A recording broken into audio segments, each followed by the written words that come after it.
mind, it feels so nice. Girl, you do it right. I miss.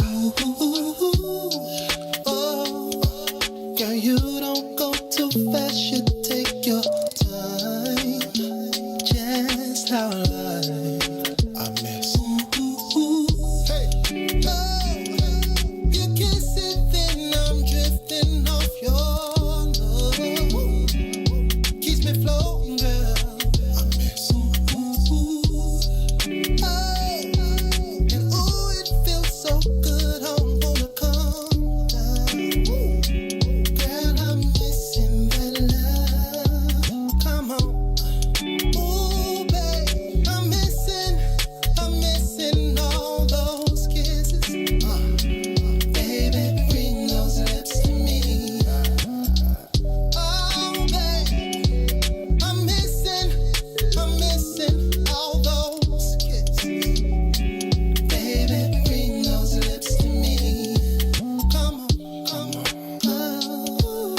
When you're not around, girl, I'm tweaking.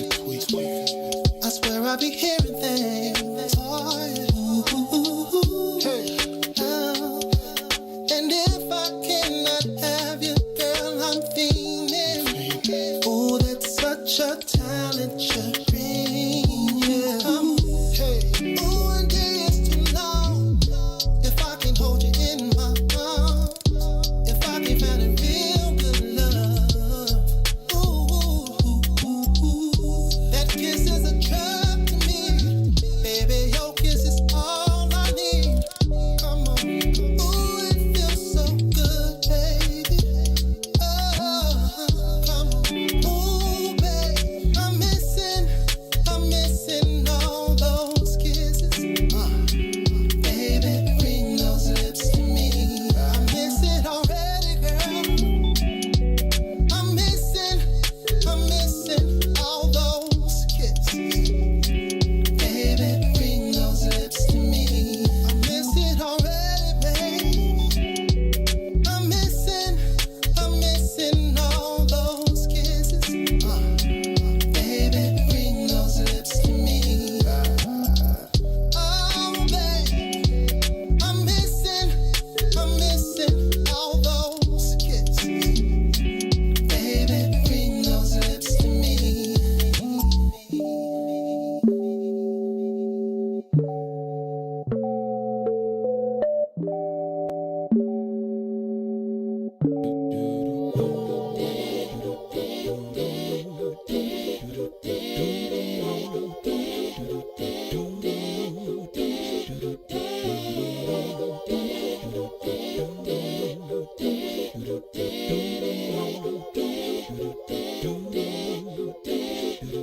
Well, sometimes I go out by myself and I look across the water and I think of all the things what you're doing, and in my head I paint a picture. Well, since I've come home, well, my body's been a mess, and I miss your ginger hair and the way you like to dress. But won't you come on over? Stop making a fool out of me. Why don't you come on over, Valerie? Valerie.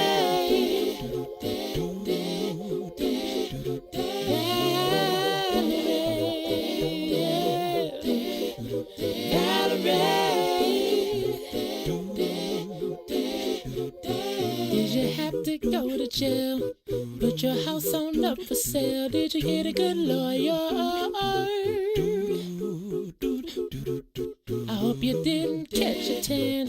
I hope you find the right man who'll fix it for you. And are you shopping anywhere? Change the color of your hair. Are you busy?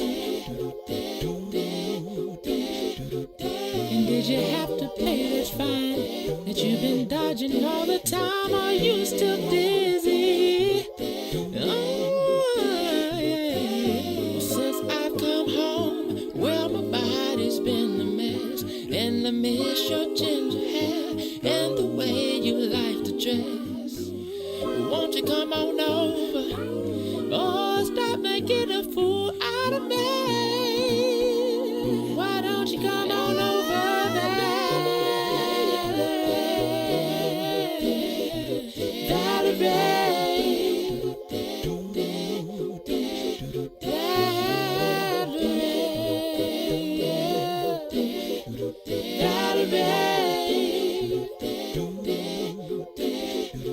Well, sometimes I go out by myself and I look across the water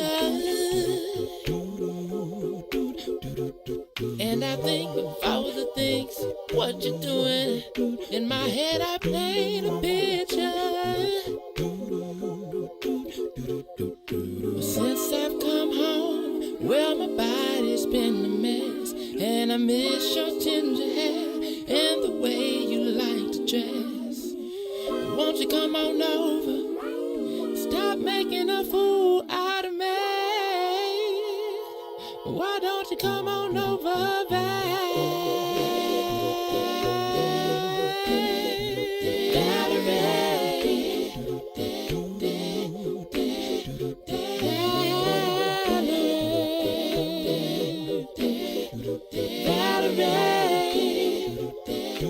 why don't you come on over,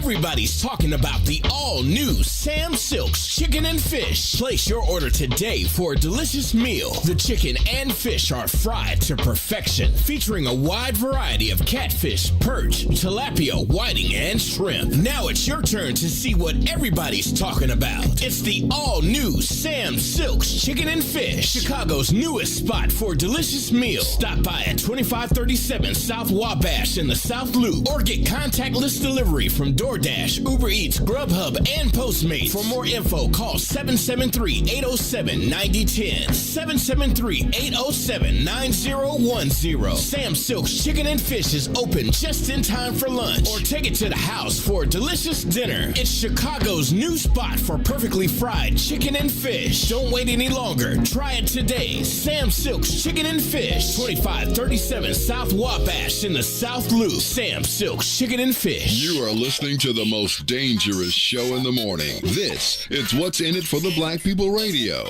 Maze Jackson. Maze Jackson, the most vociferous advocate for black people in the world. Sissy's Taco Bar Pop-Up is back with more hours and more days. Check them out at their new pop-up location at The Woodlawn, located 1200 East 79th Street. Sissy's Taco Bar offers authentic street tacos infused with international soul. Now every Tuesday, Thursday, Friday, and Saturday at The Woodlawn from 12 p.m. to 7 p.m. New vegan tacos have been added to the menu too. Visit sissytacobar.com for more info. My name is Cassandra J. Matz, current Village of Olympia Fields trustee and your candidate for Village President of Olympia Fields. I've been a resident of Olympia Fields for 28 years. I believe in building strategic partnerships, establishing governance boundaries, and have and will continue to dedicate my life's work as a respected and credible voice when it comes to decision making. Olympia Fields has always been a community of familiarity and comfort, and I want to make sure the village stays that way. On Tuesday, April 6th, vote Cassandra J. Matz for your Olympia Fields Village President. Paid for by Citizens for Cassandra J. Matz. Shop at Black-owned and operated Solo Beauty, where you are appreciated and respected. Located at 8158 South Cottage Grove, Solo Beauty can supply all of your black hair care needs. Solo Beauty is open from 11 a.m. to 8 p.m., Tuesday through Saturday. You are listening to the most dangerous show in the morning. This is What's in It for the Black People Radio. Maze Jackson. Maze Jackson, the most vociferous advocate for black people in the world. For Ruthie Moore, for Todd Stroger, I am the host of the Maze Jackson Show, asking every single day, what's in it for the black people? And if you don't like it, you can still tell him Maze said, Mayor Lightfoot, man, we ain't accepting that. We ain't accepting that. Let's go. Yeah. Let's get down to business and go ahead and address the facts, man. Lightfoot seems more lesbian than black. Rahm Emanuel's another case. He was just as tired. 50 closed schools left much to be desired. Police had Anjanette naked on that body cam. They suppressed the footage so it couldn't touch a lot of hands. Reminds me of that 16 shots in that cover-up. Both of them similar, so I went and dug it up. George Floyd killed, a lot of riots happened in the town. Southside burned and they wouldn't let them bridges down. Grandmother sick, need a prescription and plus a couple groceries. You gon' have to travel just to get it now. COVID-19 out here shutting all the business down. Not enough SBA loans to even give around. So many failed businesses that you could put them in the pile. If you don't survive the pandemic, it's gon' sit you down. We sing, dance, play ball, entertain, and crack jokes. Government infested black neighborhoods with crack smoke. System the milk is so bad, we got lactose. Still trying to find out what's in it for us black folks. We sing, dance, play ball, entertain, and crack jokes. Government infested black neighborhoods with crack smoke. System the milk is so bad, we got lactose. Still trying to find out what's in it for us black folks. Shout out to Willie Wilson, hope one day you get to send it. We need some different players in the game to handle business. Too many shady characters like Madigan and Blago. But when you really break it down, it's typical Chicago. City full of gangsters, it's what the land was built on. Same streets with hood legends, DNA get spilled on. Carjackers out here lurking, trying to get they steal on. Looking for a block to put them Hellcat wheels on. Let this give bogus appraisals a red line. Car crackers out here getting minimal fair time. And up to seal carry, I stay with the pipe. But Illinois gun laws giving minimal rights. Stay up on the swivel, make sure I'm moving tight. Check all of my mirrors when I pull up to the light. Pick my homie up from out of town, man, he caught a flight. He was hella nervous, told him, shorty, this is a way of life. We sing, dance, play ball, entertain, and crack jokes. Government infested black neighborhoods with crack smoke. System the milk is so bad, we got lactose. Still trying to find out what's in it for us black folks. We sing, dance, play ball, entertain, and crack jokes. Government infested black neighborhoods with crack smoke. System the milk is so bad, we got lactose. Still trying to find out what's in it for us black folks.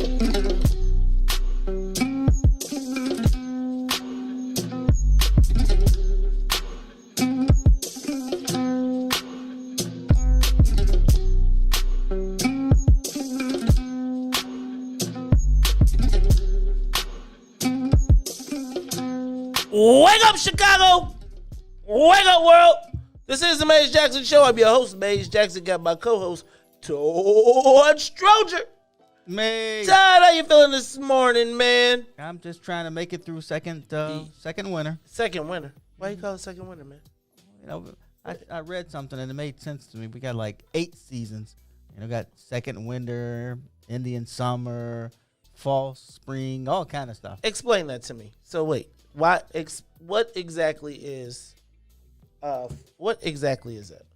So we've already had 64 degrees and 63, 62, but now we're down. It was like 29 degrees last night. Was it 29? Yeah. I feel like as long as it ain't below zero zippo zilcho, it's all the same to me. Yeah, but anything until we get freezing, though. You know, water freezes. Yeah. Okay. So here's how I feel. As long as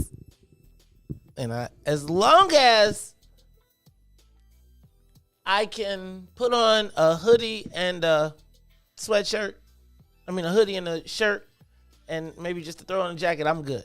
As long as I can be protected by just a regular layer of clothes. Says the man who never has to go outside. Well, I see you are prepared for a second winter. I see you got a sweater on. I got my. I'm really just trying to get the last of my winter fall wardrobe. I told you fall is my favorite season because it's the best clothes. But like that season in between winter and fall, yes, you can squeeze back in your fall clothes. Yeah. So I'm in my fall wear kind of right now. So I see you got you got classic on. When you wear the Tommy Hilfiger, it makes me think of Grand Poobah. I don't even know who that is. What? Well, unless you're talking about Fred Flintstone. No, Todd. Okay, never mind. I'm gonna move on. All right, you know what? Ruthie Moore is still on vacay. She did one of those things like, have you ever been on a plane and the plane lands and then takes back off? She like, well, no. Yes. Have you been on when the plane touches down and then takes back off and then it's like, that's what Ruthie Moore just did. I'm gonna tell you what I think that really means. I think that means she got a job interview. Ah, You see, that'd be nice. this what I'm telling. What do you mean that'd be nice? Hey, What are you trying? No, Moving you know I'm always. up. You know what? I'm always happy to see people succeed. Right. So if she went and got another job interview, I can't be mad. I'll just be like, another bird in the universe. You know, like I feel like at the coach's tree, right? Like I want to have like a coach's tree when it's over, and be like, you know, we're gonna talk about it. Did you see Roy Williams quit? I did see that. I think that's a very interesting thing. I'm gonna talk about it. What will we do with our freedom? But let's do this. Let's say what's up. Hey, Lil Ron, what's up? How you feeling this morning, man? I'm Good? great. I'm great. Good morning. Good morning. All right.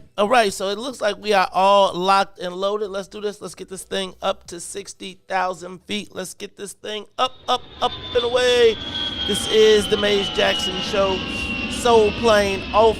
You know what? I'm flying to the land of the place where bunnies lay eggs. Because it's Easter weekend, man. It's Good Friday. Easter Island? No. No, actually.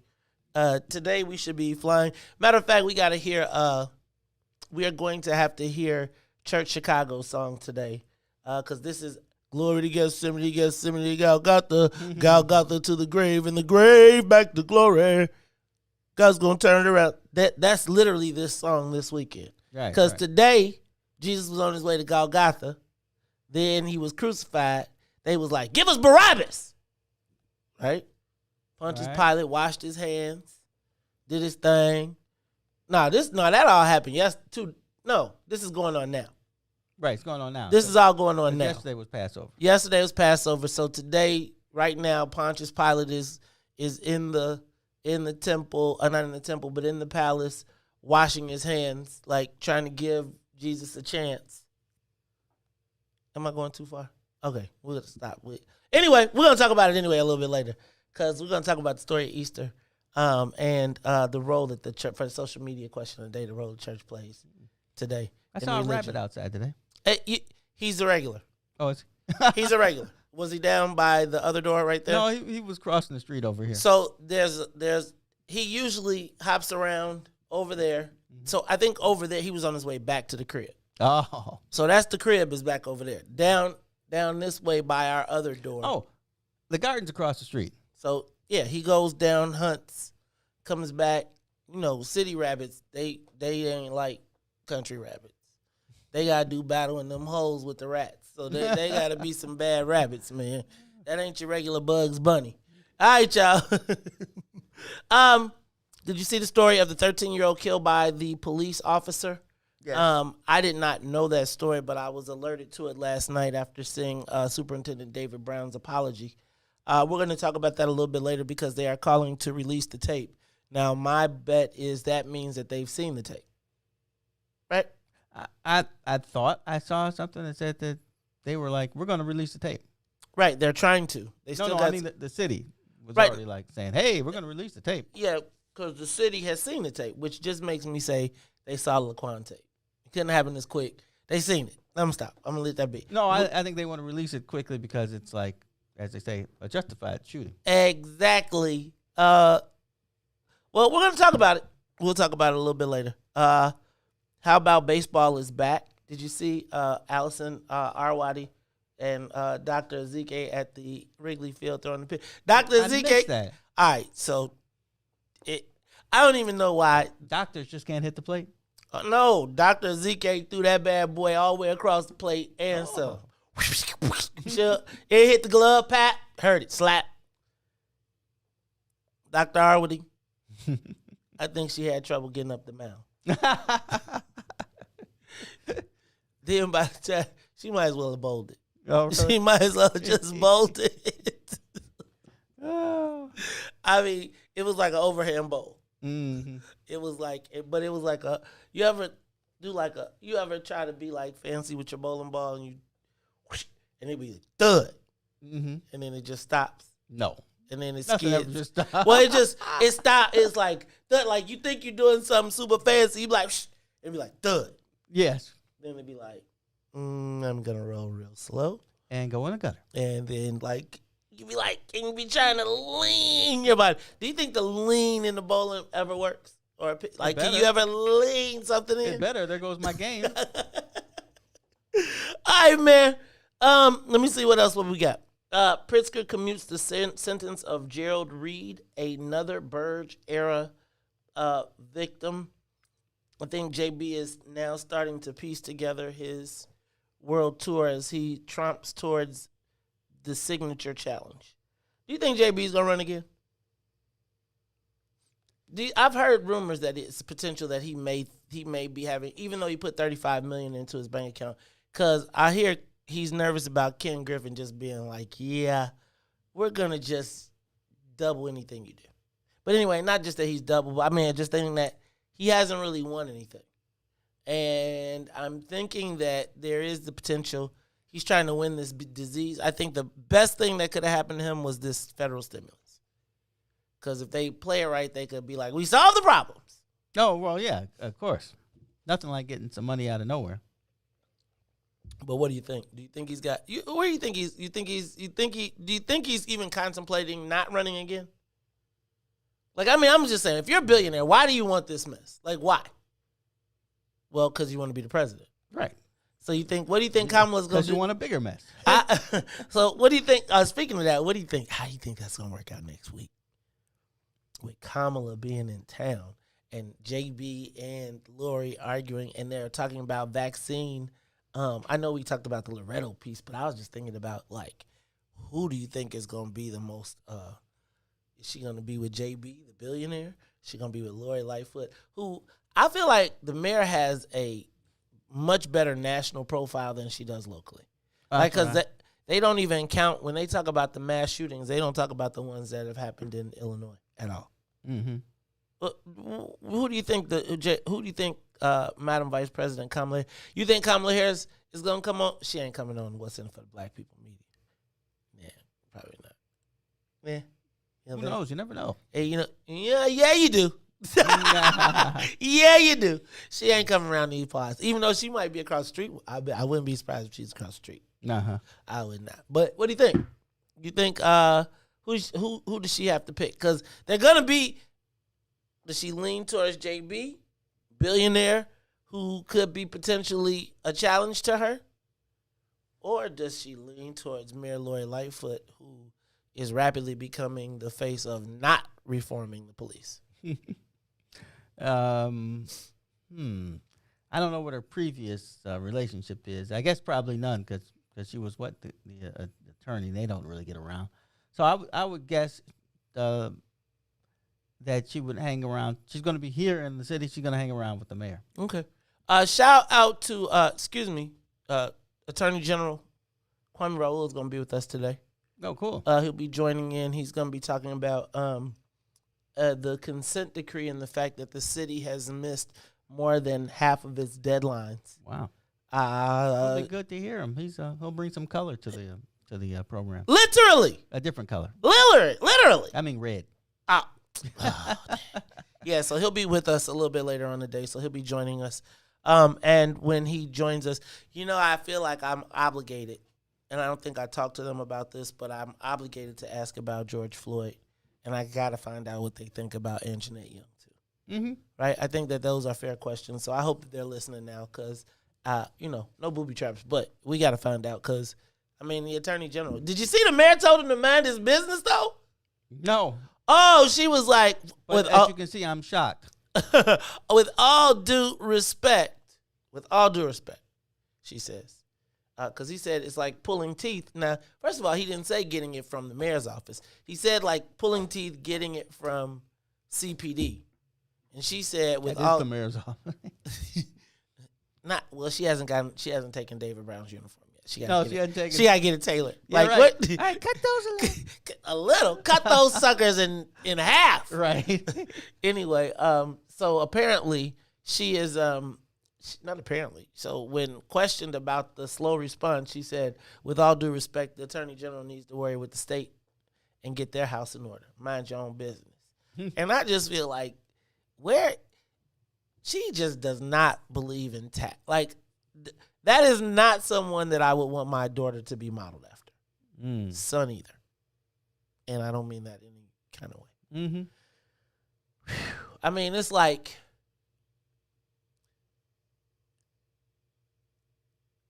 I feel like there's the Donald Trumpness of her whole existence that everybody is just ignoring.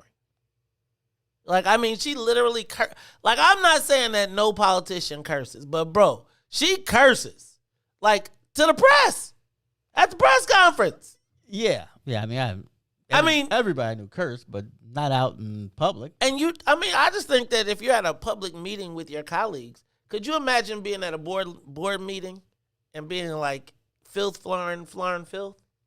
Like she did Ray Lopez. Like, I just feel like, I just think I would have, I never forget the first time I heard a teacher curse. I was in shock. Like, what is your kid, when your kid succumbs, that's okay. I never heard a teacher curse. I did. I remember Coach Actor said, "Are you me?" Oh, he was the football coach. It was like, oh, well, Jackson, get over here. Get in a gear. And I was like, oh, shoot. Andrew Holmes got hit by a bus. Damn. Sorry. That's awful. I don't mean to laugh. He's okay. Good. He's okay. You mean like his car did, though? It was a bus that was, and of course, it was a bus that was running the red light. He gonna get paid too. CTA bus.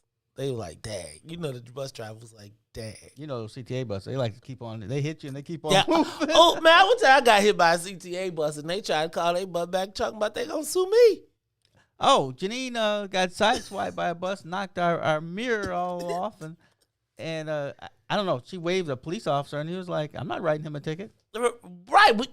See, they share the municipality. They're like, well, I got to write myself a ticket. Yeah, I guess so. I feel like when we all got M plates. The pastors launch a video campaign this weekend to encourage everybody to vaccinate. You got to vaccinate. They gonna do something like that? No, the church got the same choir. I hope the choir's in the video. I'm just telling you. In the robes, vaccinate, vaccinate. Who's choir? The Lord make you great if you vaccinate. There you go. Vaccinate.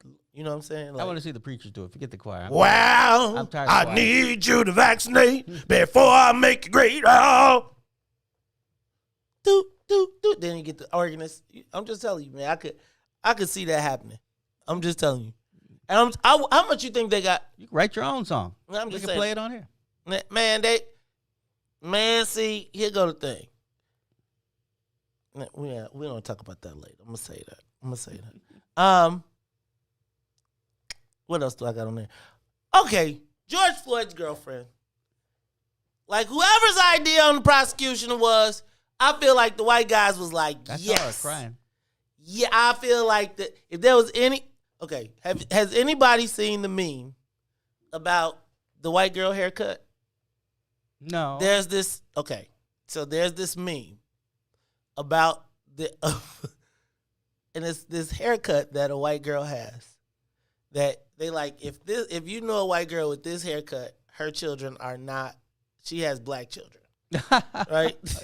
It's that simple. She had that haircut. Ah. Now, she then was on the stand talking about how they did heroin together. I mean, not heroin, how they got addicted to opioids together, which I think America is That's funny because when they said that, the first thought was heroin. But right, it was the pills, painkillers. But what I think I saw there was, if there was any white men on the jury, they was like, kill my landlord, kill my landlord. I'm telling you, having grown up in Bolingbrook, I know that combination. It's like this quiet little rage that they got. And putting that white girl up there and then having her say, yeah, we used to, and I love it. And then to have her then talk about he called me mama. So he was calling out for her, not his mama. I was just very not pleased with her testimony. I'm just going to tell you, and I know that that's probably not politically correct, but I was like, she caused more harm to the testimony in the eyes of white people. And you could tell the defense was like, yes, talk some more. Mm-hmm. He called you mama. You know them white men was sitting up there like, and some mothers were sitting up there like, and quiet as it's kept. You know, if it was any black women on the jury, they was kind of a little salty too. My concern is that people don't feel the same way about opioid. Like, I feel like opioid addiction impacts black and white America, but you see how I automatically went to heroin? Yeah. And you automatically went to heroin. They talked about opioid addiction. When I think of, and this is my pre-programmed mindset, which means that if I am, and I have to, what I know is that I have been pre-programmed, so I have to, sometimes where I start, I got to pull myself 2 steps to the left to be in the right space, if that makes sense, right? Like, my instinct is Nazarene. Mm-hmm. And then I'd be like, the Nazarenes would have been Klansmen in some cases. So let me pull this over just 2 steps to the left because I recognize, you know, like if you shooting a basketball and you missing to the right, you take a step and... I literally know what you're talking about. Yes. Okay. I just feel like that is kind of, when I was watching that happen, I feel like that Nazarene thing gives me what's going on in the white people mind. Mm-hmm. And then I was thinking about what's going on in the black people mind. And man, I just think like my thought when they said opioid addiction for him was heroin. And I think it then goes to those white people with him and the look, them seeing more of a dope fiend than a human being. Mm-hmm. And thinking of the Madison Avenue guy that's leaning over, that's doing a dope fiend lean as compared to some poor suburban kid who got stuck on painkillers and now is going to the south side, to the west side off of 290 and still buying the same, right? Right. And that's, she really, and I didn't like her smirks, and it was just a lot about her that just made me very uncomfortable. But look, let me do this. I'm going to stop that because we're going to move on. When we come back, we're going to do the social media question of the day. Lil Ron, take us to break, and we'll be right back. WIIFTBPN WIIFTBP Media's just for you and me. WIIFTBP Media's just for you and me.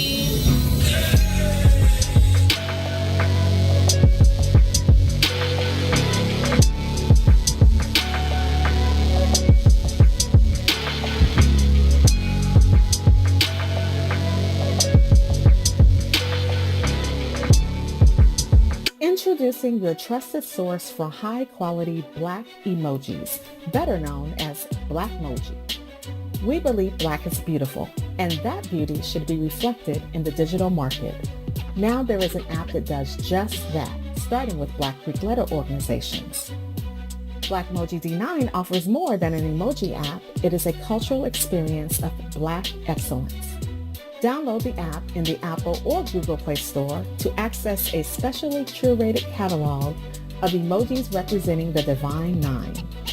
Use the emojis to celebrate Black Greek events, acknowledge current events, support social causes, and learn about esteemed Black Greek members who blaze the trail of Black history. A portion of every subscription goes toward a scholarship fund specifically for members of Black Greek letter organizations to help keep the legacy alive. Download the Blackmoji app today. Yeah, we're down with it. So I am God tapping in one time for the one time. I am getting ahead without devolving. And I want to let y'all know that this coming Friday, April 2nd, I will be in the building on the What's In It for the Black People Media Network on Facebook, live with the homies, T-Tom, Gino, Eugene McIntosh, Terrence Tomlin, the Bigs, you know what I'm talking about, live on the soil. We're going to be debuting and premiering my upcoming project, The Eternal Reflection, with the homie Custom Made. Y'all ain't going to want to miss this. 1 to 3 p.m. Make sure y'all tapping in. We gonna be on the soil with the bigs, you know what I'm talking about? Shout out the homie Gino, Eugene McIntosh, shout out Terrence Tomlin, shout out the What's In It for the Black People Media Network, you know what I'm talking about? Make sure you there. Yeah, I am God.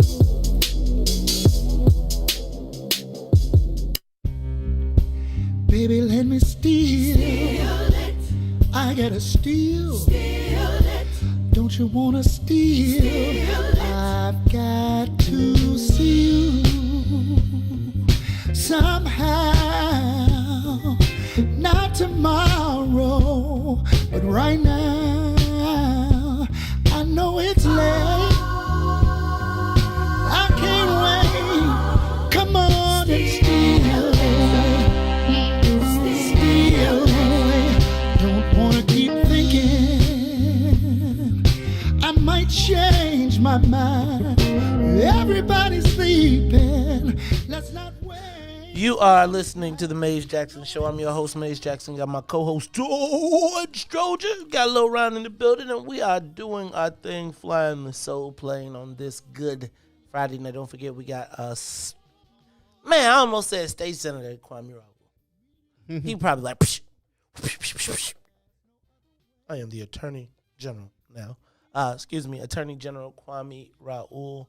Also, don't let me forget to ask him about the counterfeit COVID cards. The COVID vaccine cards. You know, people are selling COVID vaccine cards online. It is a pretty simple looking card, though. Too easy to... Oh, it is very simple. It reminds me of some other things that I've had in life. Look, it's almost as simple as a West Side ID. Remember the West Side ID? You don't even remember that. I'm just telling you. No. I was doing legal things, sir. Mine was legal. I just knew I knew if you wanted to move. I had a regular ID.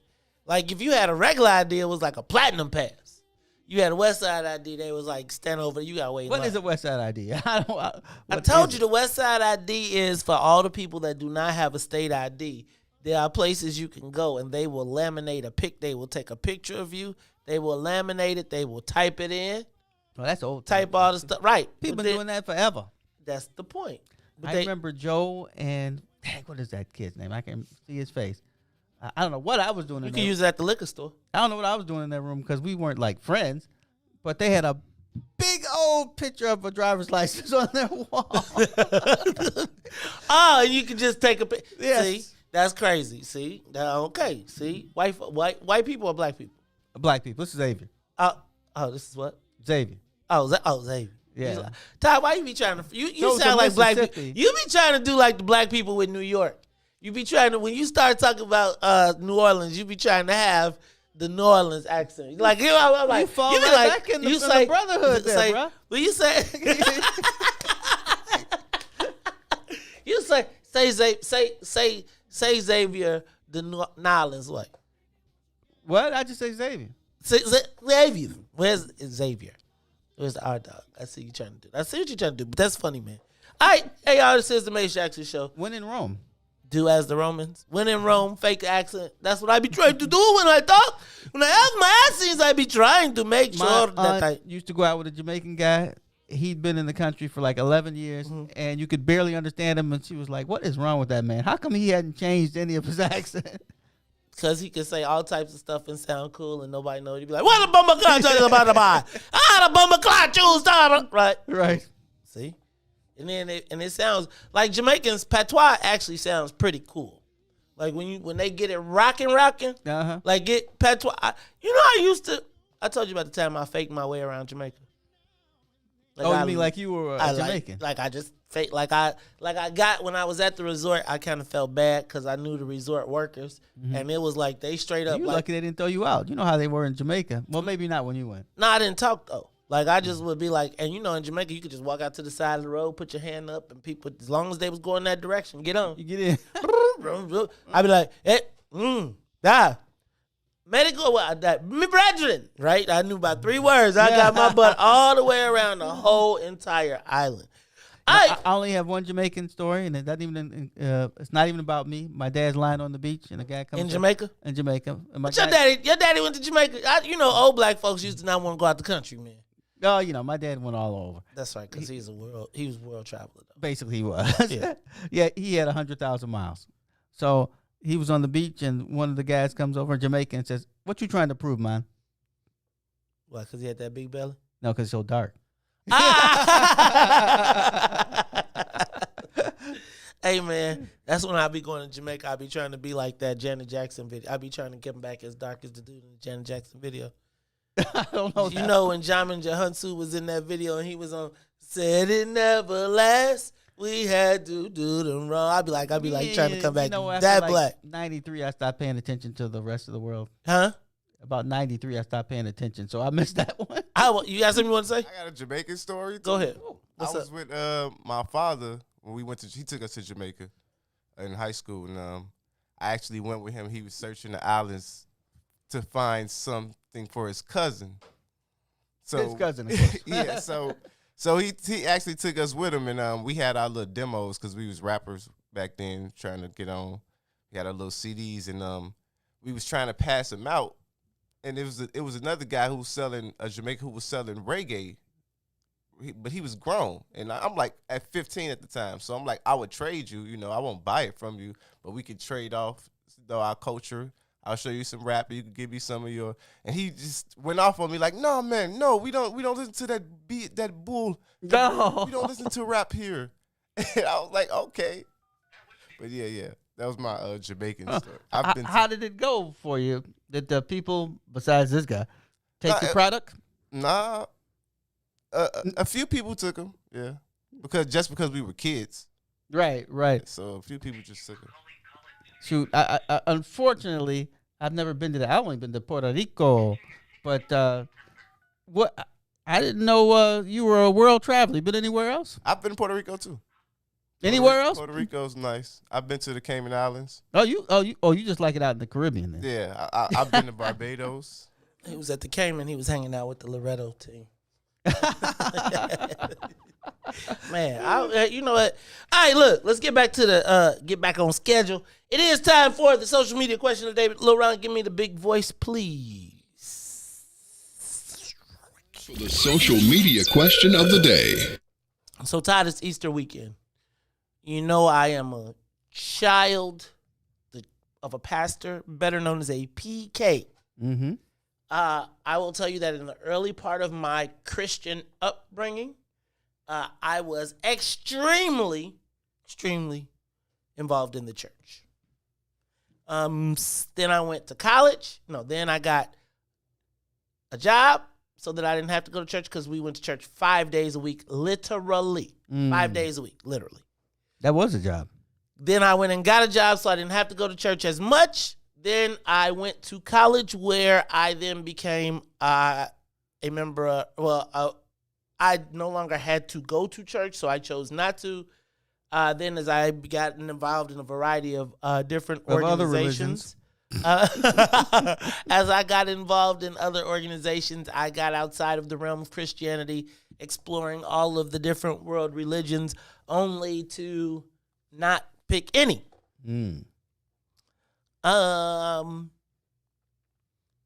I believe in God. I would say that I believe in the birth and resurrection of Jesus Christ because that is what I was taught. I'm not going to say that it all makes sense to me. Mm-hmm. Like as I naturally now sit down and I know that it's not cool to talk about God and Jesus and all of those good things in the world of the conscious black folks, but I must tell you that I am truly the beneficiary of God's blessings. I do not believe that I would have made it to the locations and the places and be able to accomplish the things that I have without the blessings of the Lord as I know them or have come to understand them. I do not persecute anyone else anymore for their beliefs. I used to believe if you didn't believe what I believe, you was going to hell. Mm-hmm.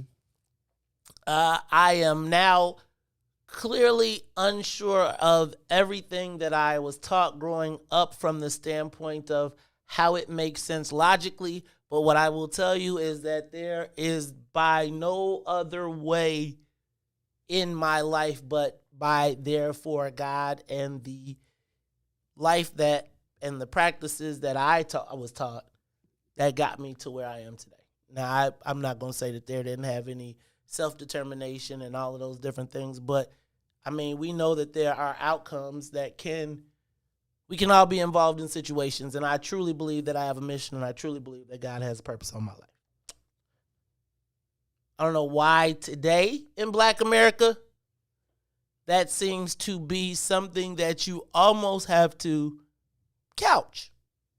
Like if you say that you believe in God, Jesus Christ, church, any of those things, at this point in Black America, and I would tell you that for all of the comparisons to sin, slavery, all of those different things, there is, in my belief, a connection to God that has kept Black people able to survive even in this, in spite of everything that has happened to us. And so, as we go into this Easter weekend, I would like to know, and I want to hear from you all. Give us a call. The phone lines are open, 872-259-7474, 872-259-7474. What role does church, religion, and Christ play in Black America today? Man, what role does church, and I recognize the difference between church, religion, spirituality, and Christianity, and being Islam and Buddhism, and whatever religion you are. I really want to know, what role does church and religion and spirituality play in your life? There is a part of me that, when Jacob Israel talks, there's a part of me that grew up recognizing that I grew up in a white church that makes it very different for me to hear those things. But part of the reason that I left the white church and tried to become a Muslim or tried to go through all of these, experimenting with all these religions, is because I wanted some connection to spirituality that allowed me to fully express my belief in my Blackness as well, right? Mm-hmm. And so there is a part of when I hear Jacob Israel, who also reminds me of my brother Sadiq, who probably is the first time that I heard any of the Hebrew Israelite messaging, right? That we were the lost people, right? Mm-hmm. That makes sense to me. Like it truly does. The fact that Black folks have been oppressed for so long, and when they say it's the same Bible that they used to oppress us, was that they used to justify, I feel like, but there's the stories in that Bible that also talk about when you get free from the oppression. Mm-hmm. And so I'm curious to know, because I think, like, even as we talk about how these things are happening not only to the country, but particularly the things that are happening in our community. And I was just thinking about, like, the Lil Nas X thing with the naked, with the lap dance with the devil. You know what I'm talking about? Yeah. That video. Our willingness to accept anything is part of the reason that we're where we're at. And that because we refuse to turn our eyes to God is part of the reason that we continue to suffer in another person's land.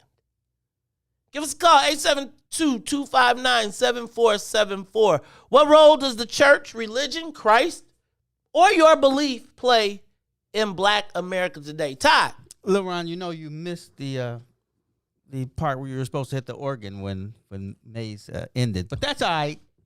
Well, Sonia will be back next week. Well, I don't have quite a testimony like you had. I got a testimony. That's why I can't wait till Church Chicago. I got to be at work on Easter. Go ahead. A testimony. Well, not like you, but we did go to church all the time. Not all the time, all Sundays. We were just regular old Catholics. You go every Sunday, go to all the holiday mass and all that stuff. But when I went to college, sporadically I went to church. When I got out, though, and got married, it was like I was in grammar school again. We just started going to church again all the time, doing everything. Probably might have been even more infused in my parents because Janine's Catholic too, and Man, you're a good Catholic girl. Y'all kept it in the family. right. And they were very entwined with their church in New Orleans. So, yeah, we did all that stuff. My thoughts on religion have changed through the years. Mine too. I wasn't. I didn't really go to any other religion, so I didn't seek anything else out. But yeah, I've read about them every time. I've been in Catholic school like for 8, carry the 2 for like all my life. Yeah, pretty much all my life. So the thing about Catholic school is they make you take religion, but because everyone's not Catholic, they make you just take religion. So there's all kind of religion classes. The Catholics have to take their own separately, but then they're also in the other world religion type classes. So you learn a lot. And I have my own ideas on how I think this is shaped, but I have spirituality, I guess, is what you'd say. I'll be honest with you. Even though I think I did see you in the airport once, passing out some Hare Krishna. Hare Krishna, Hare Krishna. Not me. I'll tell you that my mom tells the story of her mother passing, and on her deathbed, she had 14 children, and she had nothing to give them, and she had the pastor come in, and she prayed a hedge of protection around each one of her children, right? That was what she had to give. Mm-hmm. And as I look at my family, that hedge of protection has extended. I would also tell you that in my desire to run from what I knew growing up that was not perfect, but in many ways in every way shaped right. who I am today, that allowed me to do the things that I do, the good, the bad, the ugly, all of that. I hated going to church 5 days a week, but I look at the people who got to do everything that they wanted to do. And it didn't work out so well. It didn't work out so well for them, right? And even in my own, hindsight is 20/20. I do wish that I had a church home that my children, and I'm probably anti-mega church, because our church homes, multiple, were our network in our family, and there was a somewhat of another sort of web of protection around us as kids. Again, not perfect, but I also feel like church allows you to put your kids in the same space with your same belief system. It does not mean that they're going to be perfect. No. Right? As a matter of fact, it means they probably going to do all the same things, but they got I almost think of it like the prodigal son.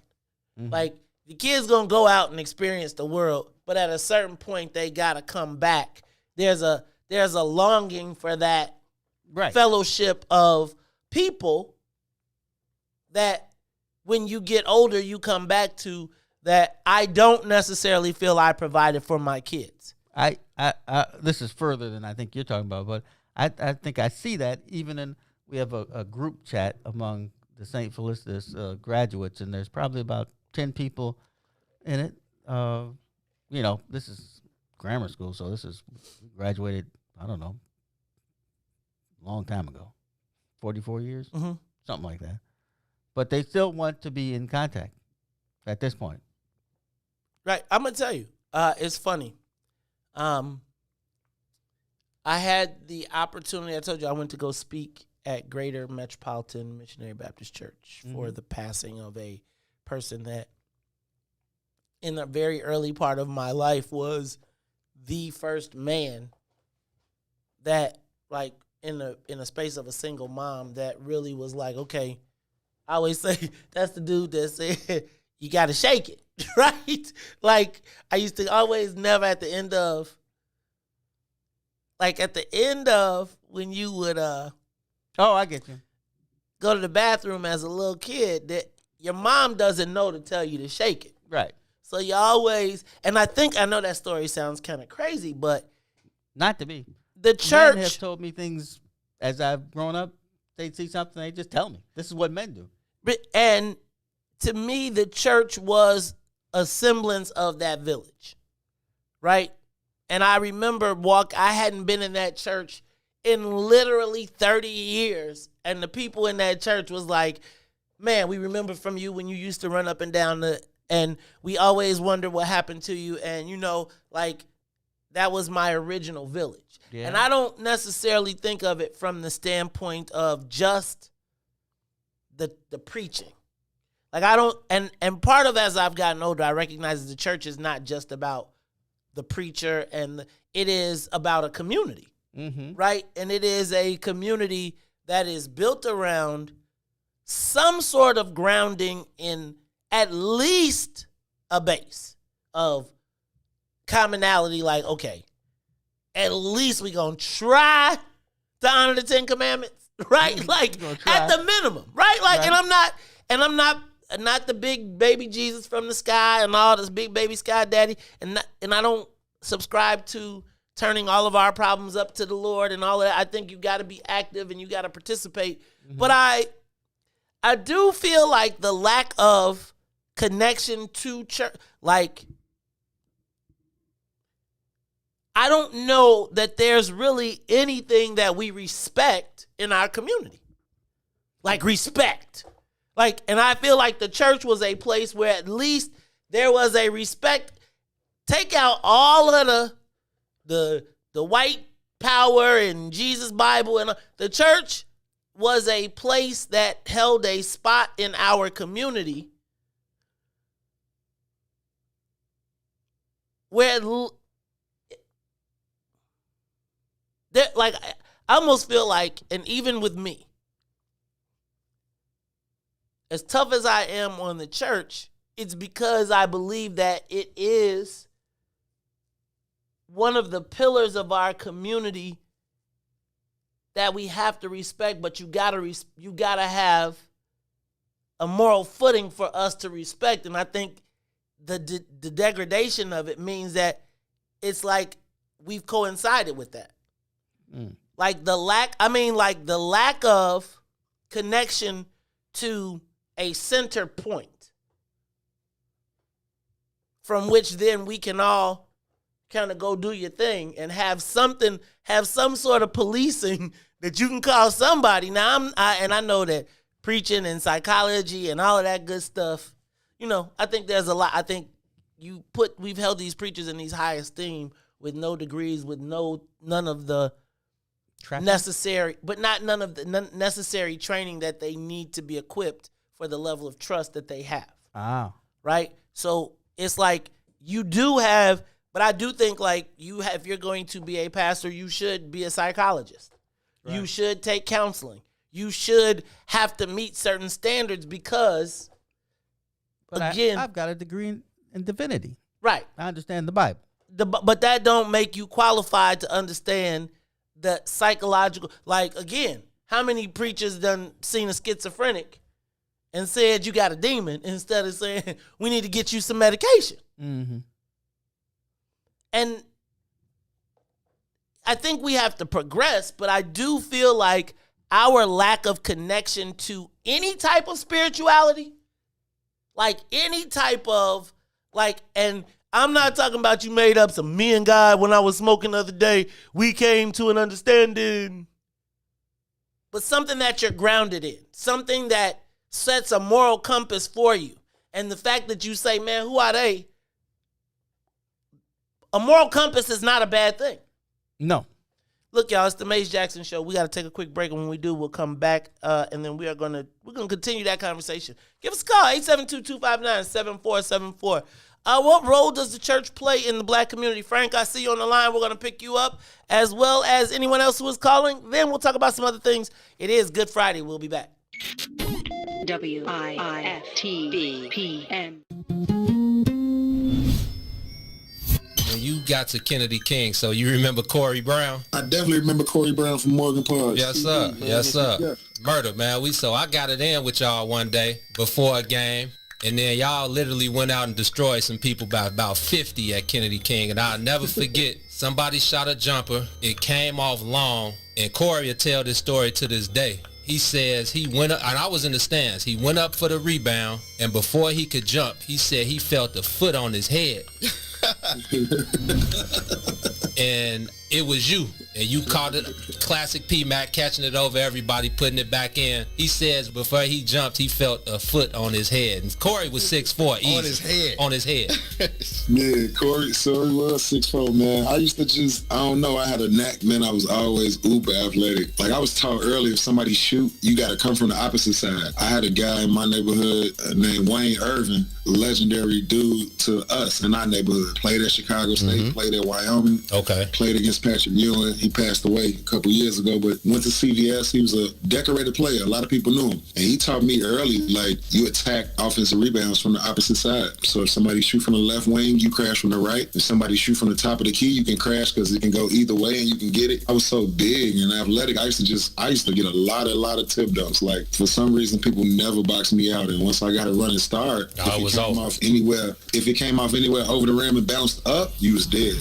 This is Eugene McIntosh, one half of the illest independent sports media outlet in the whole entire land, the Bigs. Check me and my player partner Terrence Tomlin, a.k.a. T-Tom the Great, out every Monday, Wednesday, and Friday from 1 to 3 p.m. on What's In It for the Black People Media Network.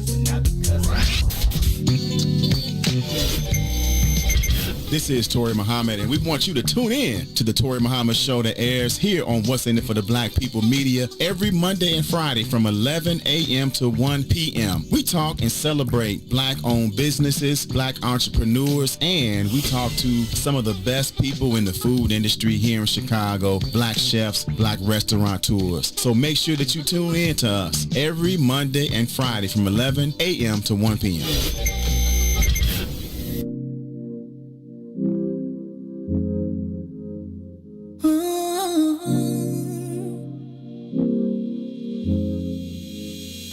You see me, you see him, my best friend. He hold me down like ankles fighting the waves. A partner to my crime, yeah, I do time. Till I'm with you, I'll be counting the days. Yeah, ooh, been through so many things, but we always get through. Yeah, ooh, it ain't always perfect, but it's worth it. This is deeper than the surface. If I said I didn't love you, you and I know I've been frontin'. Wiped all my scars away like it was nothing. Took the parts of me I tried to hide and make them something, something like it was nothing. Ooh, so much, baby. Ooh, you know you drive me crazy. Ooh, you give me peace of mind. Ooh, let me tell you why you make it easy. Say, to take it easy. Say, feel so easy. Say, easy love.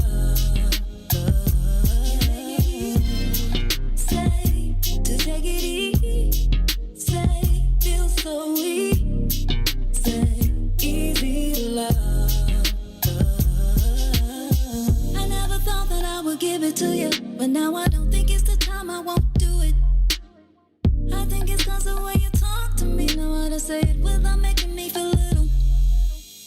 You're gracious even when you pop off on me. When you get done, I got a little something to drop off on you. Because you earned it with the time you took to put it that way. You got me liking to get put in my place. If I said I didn't love you, you and I know I've been frontin'. Wiped all my scars away like it was nothing. Took the parts of me I tried to hide and make them something, something like it was nothing.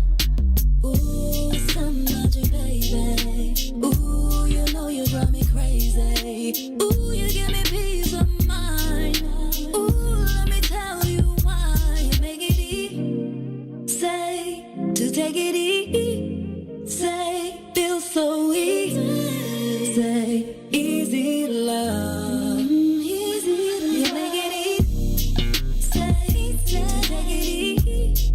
Say, feel so easy. Say, easy love. You make it easy. You make it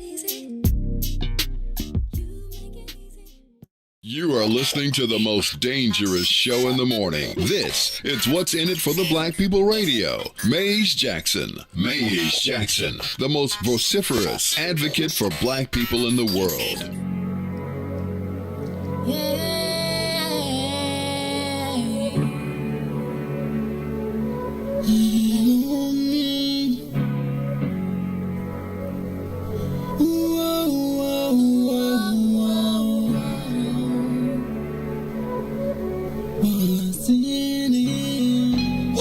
For the black people, cause economically we are not equal. Waking up to lies, can't doze no more. I told y'all, yeah, this a dangerous show. Don't go to church if you ain't trying to help us. Don't even try to be around and can't protect us. We see the lies, not other politicians. We need money and no symbolism. It's Maze, it's Sonia, and Ruthie, and Todd, explaining how we all come from God, giving us tools to beat the odds. If we're united, our movement gon' stop. If they ain't tryna help us, they ain't tryna do nothing. We gotta do something, we gotta stop running. It's time to confront the problem. Really, you expect your oppressed to solve on. What's in it for the black people? All the lies we heard before. Time to pay attention, you gotta do more than listen.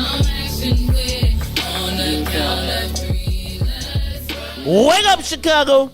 Wake up, world. This is the Maze Jackson Show. I'm your host, Maze Jackson. Got my co-host, Todd Stroger. Ruthie Moore got on the plane, felt the weather, did one of these. Yeah, it's a little chilly out here. I'm going back. Now, she come back here next week talk about some, yeah, y'all. What if she came back talking about me and Roger's getting married? I'd be like, oh man. I'd be like, and he done took her, and he gonna sweep her away to the farm, right? And they gonna she gonna have 112. Remember he said he had 110 grandkids? Man, that's a lot of people. That's a lot of grandkids. That's more people than I had in my my 8th grade class. Oh, Jesus. Oh, By a lot. We got a little round in the building.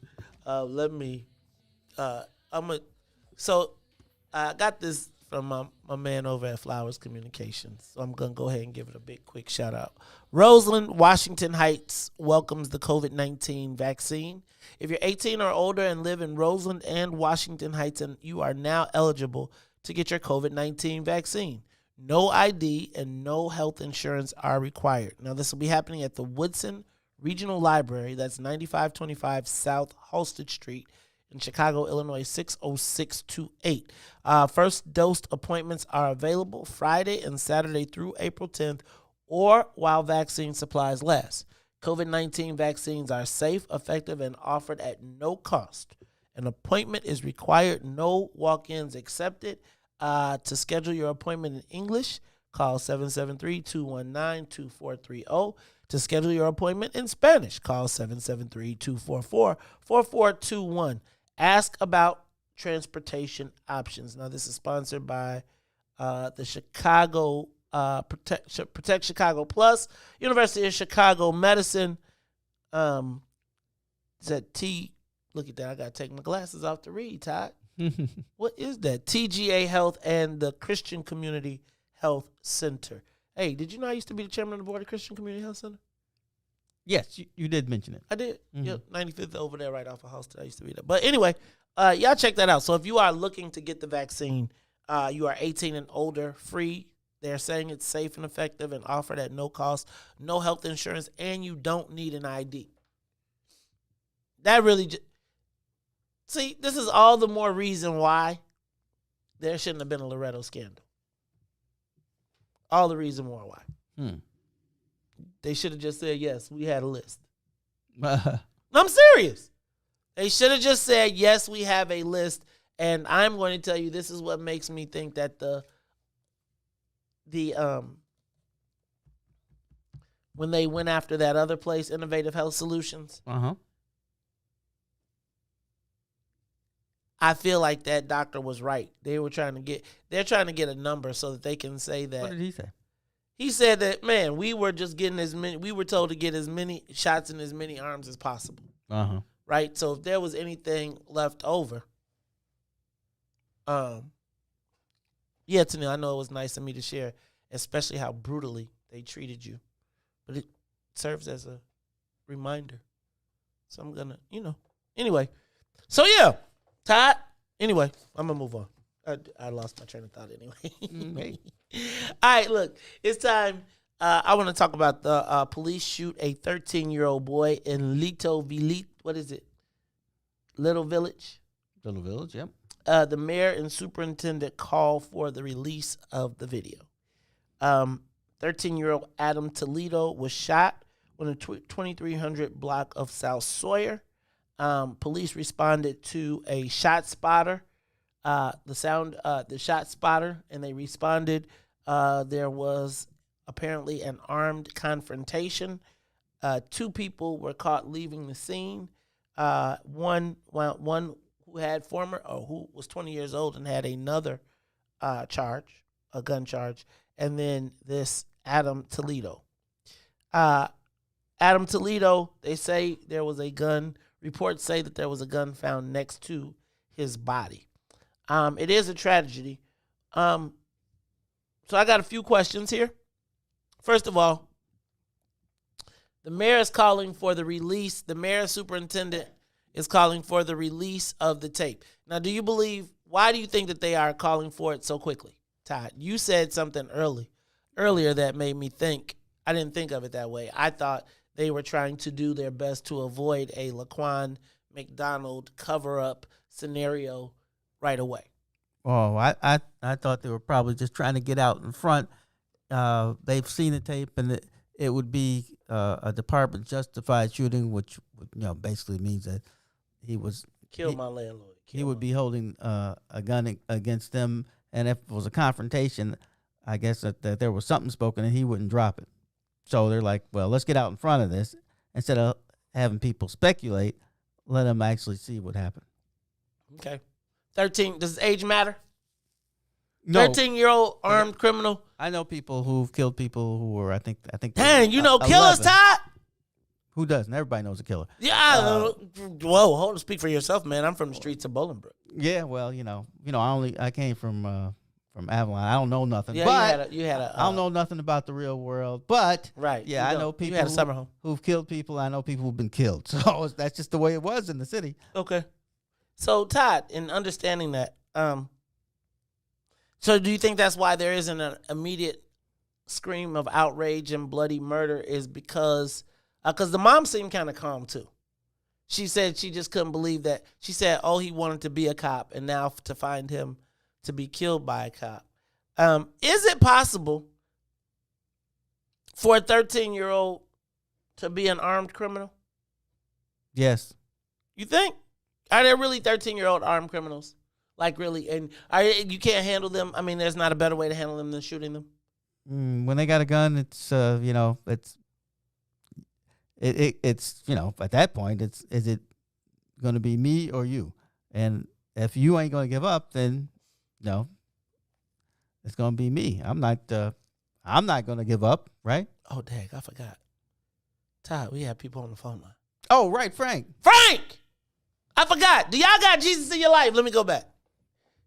Do you need Jesus in your life? Do you need church? Do you need spirituality? The social media question of the day. I know we just jumped back. We was way forward. And I'm going to ask y'all about 13-year-old criminals when we come back. But I got to go backwards to my social media question of the day. Hopefully Frank didn't take the cloud to write down. He's still up there. The president of the phone club is on the live line. Frank, you're on the Mace Jackson Show. Do we still need Jesus? Are you kidding me? First of all, good morning, my brothers. Good morning. To you, to save some time. Listen, of course, as a Christian, no doubt. Let me just say this. This is the best social media question I've ever heard in my life. And it comes at a good time and during the season that we're in right now. Dynamic question. Let me answer like this as a saved person who's been saved since 2005. What role has the church, spirituality, religion, etc., play in my life? The number one biggest role, far above any other. for 3 words only. Peace of mind. After I got saved in 2005, even though I got baptized when I was 16 years old. But see, when I was 16 years old and got baptized, you know what I'm saying? I didn't know where I was going. Okay, I had a lot of questions, and major questions I couldn't find an answer to, but I got baptized to please my mother. So when I went to this discipleship program in Tucson, Arizona, the Gospel Rescue Mission, all of my questions were answered. I understand the between being a spiritual believer and a religious believer. I understand the between Christianity, Judaism, Islam. I mean, everything was answered, and I got saved. Ever since I got saved, I was given peace of mind, especially between the discipleship class and the spiritual warfare class. I know how God sees me. I know what's expected of me. I no longer fear death. I'm looking forward to the kingdom of God. You see what I'm saying? I no longer worship money. I just ask God to bless me to be in a position to be to take care of myself. Don't have to come on us from a roof over my head, the better necessity, transportation, etc., etc., and give me just a little bit more where I can help out others. He heard me and he blessed me. So I have total peace of mind. When I say I'm not afraid of death, that does not mean I'm suicidal. That means I know that I'm going to be in the kingdom of God. I know what the unpardonable sin is. And unlike in the Catholic faith, it's not suicide. It's in Matthew 12, 28-32. That's a different subject right there. Right there in the book. We are not capable of committing that unpardonable sin. Okay? That's the blasphemy of the Holy Spirit. That's what the Pharisees did to Jesus. Okay? By denouncing him because he came and chastised them, called him hypocrite. And he was right. Well, they said, well, your spirit is the spirit of the devil, Beelzebub. That's the blasphemy. It's incapable of being committed in the daytime because it had to be done to Christ while he was in the flesh, still walking earth. So my bottom line is this right here. I got total peace of mind, and that's a major role they play, Brother Mays, you know what I'm saying? And I'm so happy and content with my life because I have total peace of mind about the hereafter and where I'm going. Thank you. All right, Frank. You know what? You sound like the motherboard. I ain't even in front. You sound like the mother. You know, like, y'all remember? Oh, you mean at church? At church, the mother. Right. You know, like they remember when? Did y'all have to have testimony at church? No. You didn't have testimony at church. Like no. You ain't have like after y'all sang the song and then they would save a time and they'd be like, "You got a testimony." Like when it was the white church, it was like, "Oh, it is now time for testimony."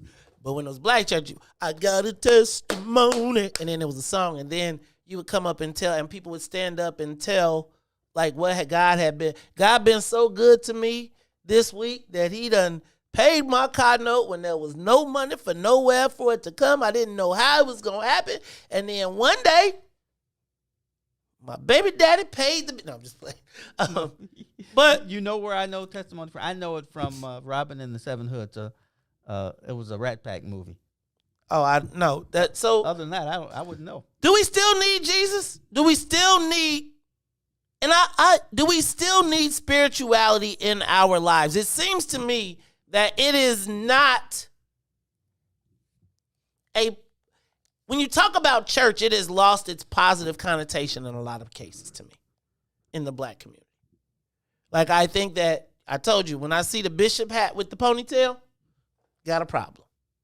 Now, maybe that's my preconceived. When you say the ponytail, that's not on the hat?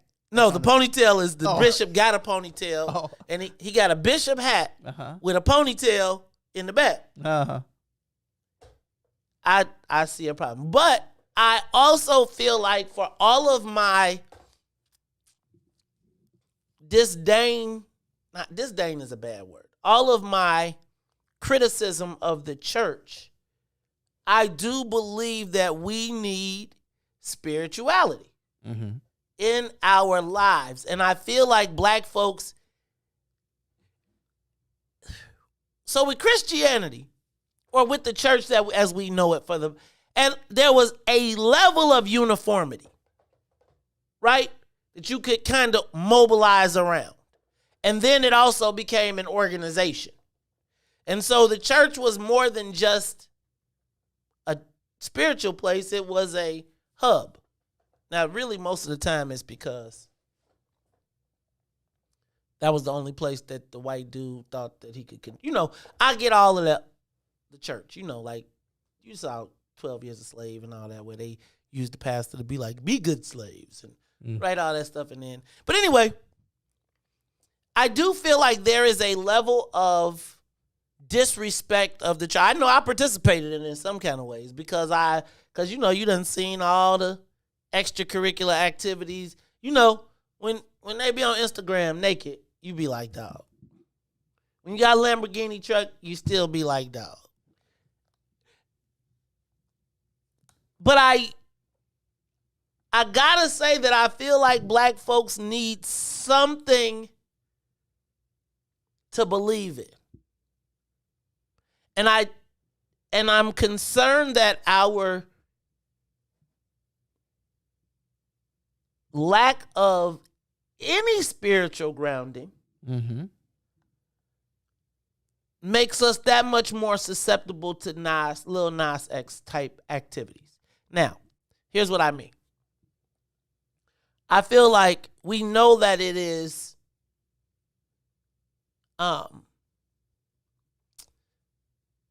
we know that that we don't have a spiritual grounding. We also know that just like people are joined, and I think this conversation we had with two yesterday on I Said What I Said was good, when we talk about the whole fact that these children are emulating, he was talking about the Dwayne Wade thing and how black children look to emulate something that has some semblance of importance because being a black male doesn't. And now if you don't have any spiritual grounding or anything to buttress you against that, you become susceptible to it. Like if you don't even know the devil is a bad thing per se. And I would argue that we have quite a few people who they ain't never been to Sunday school or whatever. Ain't never read a Bible, and so it creates that spirit that allows somebody to be able to kill a Tyshawn Lee. That says we're going to take him into a garage. We were planning to cut him into pieces and kill him.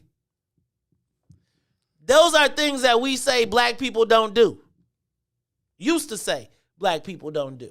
There are now things that we just knew, like devil worshiping was just not the thing for black people. No, not that I know of. I believe that there is a portal into our community, that these things open up portals into our community that does not have any spiritual grounding.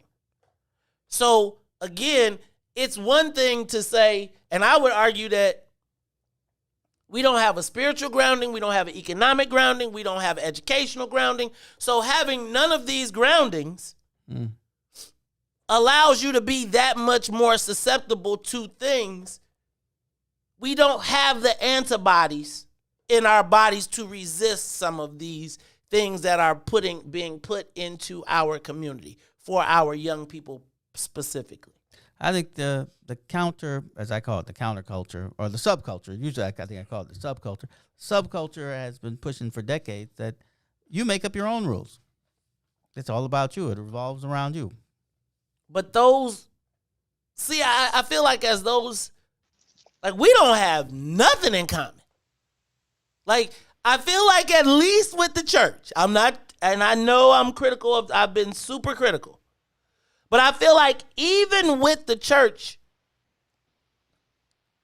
everybody knew you don't kill nobody like if you watch The Wire, you didn't watch The Wire. It's no shooting on Sundays. If dude going to church with his mama on Sunday, like, I know that's an extreme. Hey, at least it's a rule. You got to start somewhere. And I would say even across, let's say let me speak to the Nation of Islam. Let me speak to the Hebrew Israelite community. Let me take it away from the church. Because even if you take it away from the Christianity, there is a common thread of morals that weaves through all of the religions. Right? So if you are a Hebrew Israelite, you can kick the Christian church to the curb, but there are certain values that when you talk about the Bible, and let's just even stay in the Old Testament, that weave through, that touch all of our religions. Right? So if Jake, if you are an Israelite, you can kick the Christian church to the curb, but there are certain we don't even have that as a common denominator. Let's just even stay in the Old Testament that weave through and touch all of our religions. Right? So and when we get to that point, it almost like when I was thinking about the thing with two and the definition of blackness. And I'm not going to say we're going to define our blackness against our religion. But it gave us at least a starting point to be in the same space.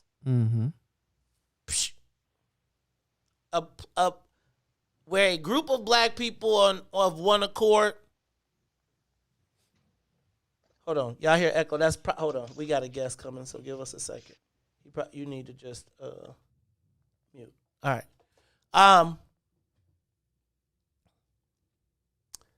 We had a common denominator.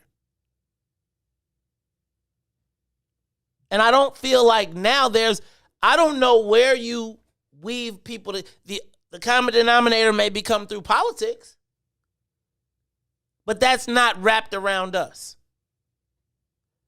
and our understanding. Like, and even in the churches and even in the religion, right? Like, that's why you got missionary Baptists as compared to Southern Baptists, right? Because we at least wrapped ourselves around something. And I don't know where the common denominator is for black people. And I do believe that there is something to this whole why everybody always starts at the church. Or at least used to.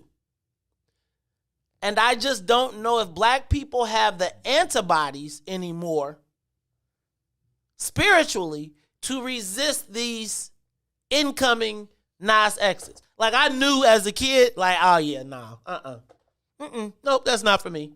The devil was, and maybe y'all wasn't scared of that. Maybe the big bad devil, the devil was a symbolism of right and wrong to me. Man, do you see the red devil? Like, yo, go the other way. And at least you had that caution flag. I don't know that our youth, not even our youth, our community still has a moral compass, per se. Yeah. We like to imagine that we do. And it's almost like even as we defend all of these other incoming components and as we're under assault, every bit of assault further erodes our spirituality. It only affirms why we're getting further and further away from. So every time we see something negative, instead of it being just a closer walk with thee, right?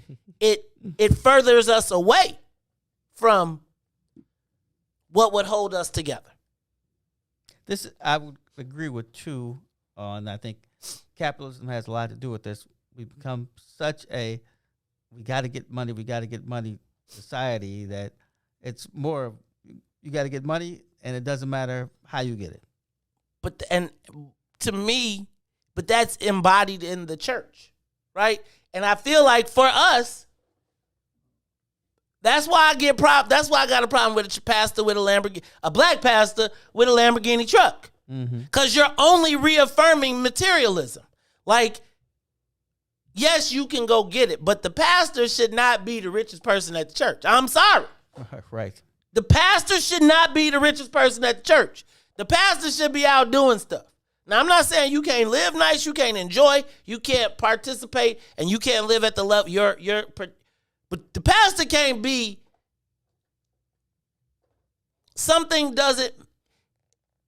If the tithing and offering does not minister the community and it ministers the pastor more than the community, that's the reaffirmation of the materialism that we're trying to get away from. I always make fun of my family for us finding a car with no FM radio. Like, how do you find a car with no FM radio? And when I look back, we weren't poor. It was they were spending their money in their ministry. Now, that's not everybody's path. But when you talk about materialism, when we praise the pastor for having when I saw a pastor with an $1,800 car note, I gotta say, man, cuz you have the right to have everything you want to have. But if you are talking about the reaffirmation of materialism, that is essentially it. And if that's what makes the preacher the best, then everybody else the flock following, and that's where their head is. Look, this is the Mace Jackson Show. Hey, y'all, I'm excited. Because guess what? We got the Attorney General back, and we got a new screen view. So it's going to look a lot cooler. So look, we're going to take a quick break. We're going to bring him up, and then we'll be back with Attorney General KWAME RAOUL. Man, I got so many questions. Man, but you know what the first question I think I got to ask him? What? What's up with the counterfeiting of the COVID cards? I saw him sign a letter with all of the attorney generals talking about they signing the code. People are counterfeiting the COVID-19 cards so they can go on the plane. Yeah, somebody told me. I mean, I saw on Facebook. It said, "Don't put your COVID cards on Facebook. It leads to fraud." Like, man, you can't put your tickets fraud on. They get your number. They do all of that stuff. Look, this is the Mace Jackson Show. We'll be back after these messages. WIFTVPM. Yeah, we're down with it. So I am God tapping in one time for the one time. I am getting ahead without devolving. And I want to let y'all know that this coming Friday, April 2nd, I will be in the building on the What's In It for the Black People Media Network on Facebook, live with the homies, T-Tom, Gino, Eugene McIntosh, Terrence Tomlin, the Bigs, you know what I'm talking about, live on the soil. We're going to be debuting and premiering my upcoming project, The Eternal Reflection, with the homie Custom Made. Y'all ain't going to want to miss this. 1 to 3 p.m. Make sure y'all tapping in. We gonna be on the soil with the bigs, you know what I'm talking about? Shout out the homie Gino, Eugene McIntosh, shout out Terrence Tomlin, shout out the What's In It for the Black People Media Network, you know what I'm talking about? Make sure you there. Yeah, I am God. My fellow Robinites, April 6, 2021, we, the community campaign, need your support to bring the change Robbins deserves. I'm Darren E. Bryant, candidate for mayor for the Village of Robbins. Punch number 2. We have new chapters to write, Robbins. Hello, Robbins. I am Sharon Snotty Dyson, candidate for clerk for the Village of Robbins. Punch number 5 for an accessible Robbins. Greetings, Robbins. I am Gregory N. Jackson, candidate for trustee for the Village of Robbins. Punch number 10 for an honest Robbins. Grace and peace, Robbins. I am Kaisha Terry Hill, candidate for trustee for the Village of Robbins. Punch 11 for a fruitful Robbins. April 6th, vote for the community campaign for a better and brighter Robbins.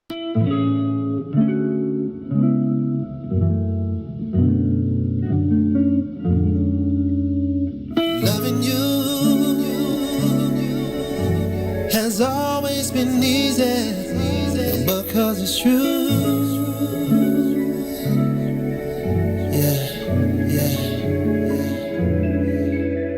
I would not believe if someone would have told me you would come along to reveal my soul, cause I was done with love, my heart.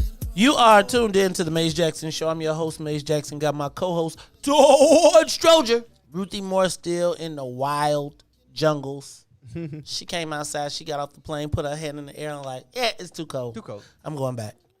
So we'll be waiting for Ruthie to get back off of vacation when she comes back. But look, it don't stop here at the Mace Jackson Show. So let me just tell y'all, not live in the studio, but thanks to technology, live on the broadcast, we have the illustrious Attorney General of the state of Illinois. He is the one and only inimitable. See how I did that? Inimitable. I've been working on saying that. Inimitable. Yeah, I'm going to look that up. Attorney General KWAME RAOUL. Attorney General, how are you today, sir? How you doing early on a Good Friday? Can you hear us? AG, can you hear us? Did you take the mute thing off? I took the mute off. Uh-oh. Can we hear him? Can you hear me? You got him up? AG, can you hear us? Huh? We can hear you, but you can't hear us. Yeah. Can you take us off of mute? We can't hear you. Here, I'm going to kick him out and put him back in. Attorney General KWAME RAOUL, sir. Yeah, AG, can you hear us? All right, here. Guys, Ryan, go back to break. Play me some more music. I'm going to try and put him out and bring him back here. Beautiful, loving you, yeah. It's what I search my life to do, yeah, yeah. Oh, yeah, oh, yeah,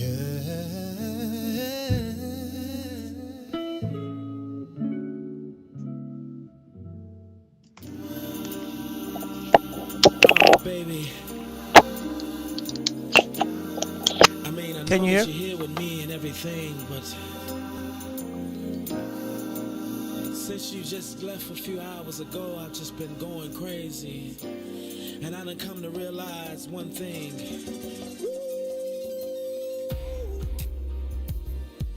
Oh, baby, I miss you.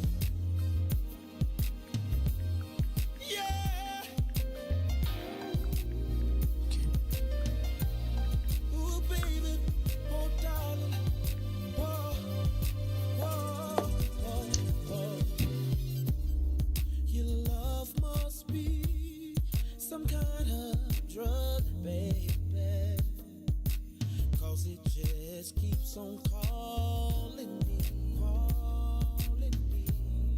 and I just need a hit of your love. It's got me shaking and feeling for your touch. Baby, of you I can't get enough. It feels like I done OD'd on you, babe. I'm addicted.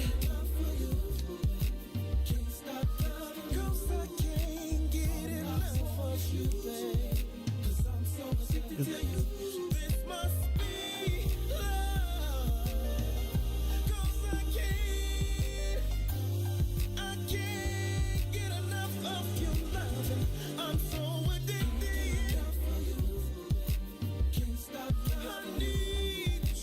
You are listening to the Maze Jackson Show. I'm your host, Maze Jackson. I am hoping that we got this thing together. I think I can hear him. I'm going to put him up. Attorney General, are you there? Attorney General, KWAME RAOUL, we got you. We can see you. We can hear you. I hear you clicking. Uh-oh. All right, look, y'all, we got the Attorney General on the line. He's there. I can hear him in the background because I can mute him out. So I don't know. Attorney, can you hear us? We hear you hitting the button.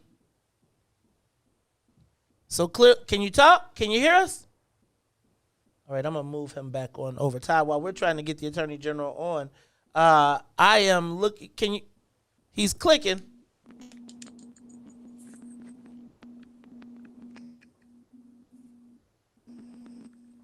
I don't know if you're trying. Is he trying to use the headphones?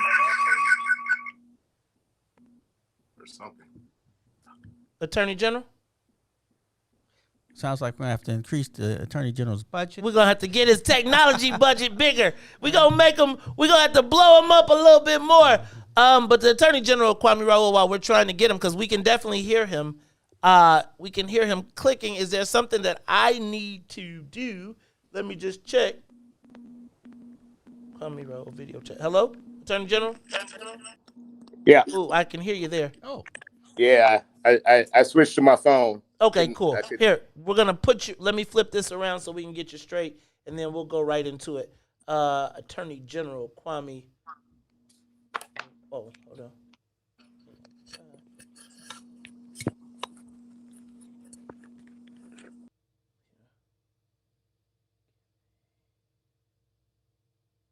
I got no, I took him out. I took him down for a second. Hold on. Oh, all right, okay. here we go. I got him. I got it. Almost got him. One more. Let me add Todd, and I think we will be all good. Attorney General KWAME RAOUL, we got it together. How you doing this morning, sir? Good. Having trouble with technology, but all good. You know what? Well, that's why, the smartphones seem to be smarter than us sometimes. That's right. Technology is a blessing and a curse. But Attorney General, speaking of technology, I got to jump in very quickly because I know I lost a couple minutes there.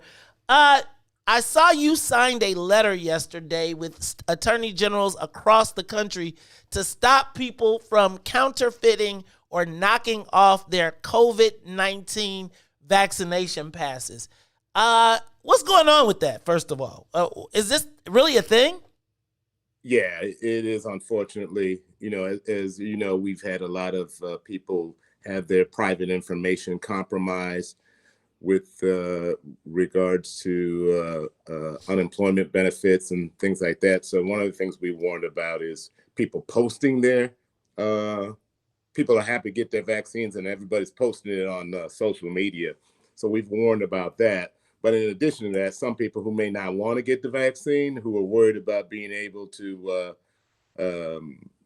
get in and out of businesses and places in the future, and in the event that people require showing of vaccination cards, some people are taking advantage of that and counterfeiting the CDC vaccination cards. And so we've been cautioning against that and investigating such instances. AG, I think one of the things that we're all concerned about, but I think is probably going to happen some kind of way, we've seen it at the University of Illinois, is that vaccination becoming a passport of sorts. I've seen companies that are now rapidly moving around to try and make these health passports access to places like basketball games, stadiums, etc. Do you think there are any plans in the future to tighten up the security on the vaccination card itself?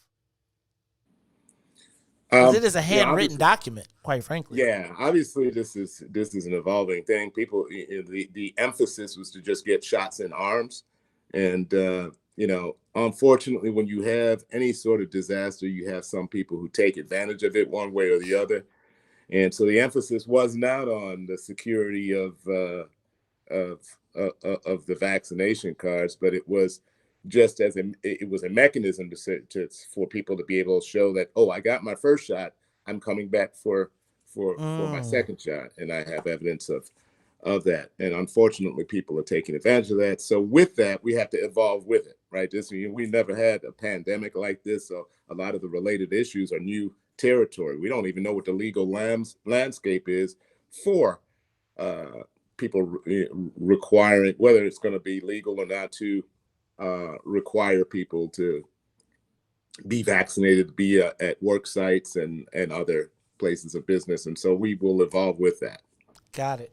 All right, Attorney General, I got a couple questions. I really want to get into this consent decree and really what happened with the mayor's response and just all that. But I got a couple things that I think are burning on the top of my mind that I got to ask you about.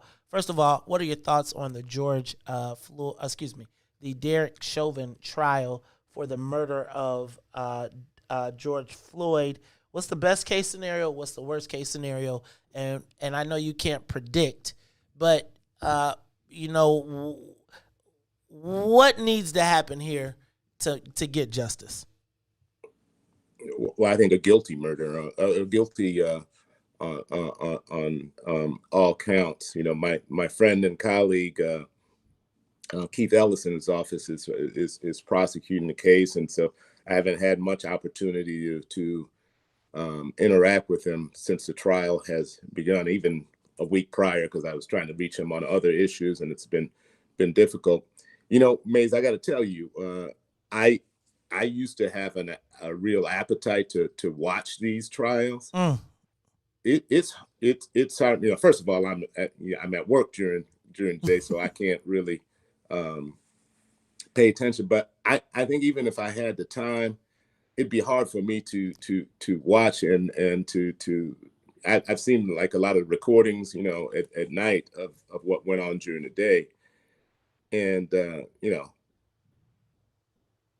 it I makes got me you. angry. I'm gonna tell you, it is tough. It's tough to swallow. So, I'm hopeful that the jurors do the right thing, and from what I see, the prosecution is putting on a good, compelling case. But I haven't seen every detail. I confess I haven't seen every detail of trial. I've only seen highlights. Okay. Two things I'm gonna touch on, and then we're gonna get into this consent decree. Have you seen the Anjanette Young video? And why does it seem like? Well, first of all, have you seen it? Yeah, I've seen clippings of it on TV. What everybody else has seen on TV. I haven't seen it. I don't have a copy of it or anything like that.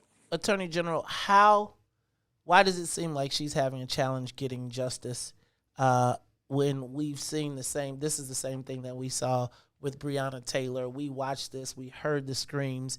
We know that there was a cover-up. We've seen all of these steps that it seems like this has been a misstep all along the way.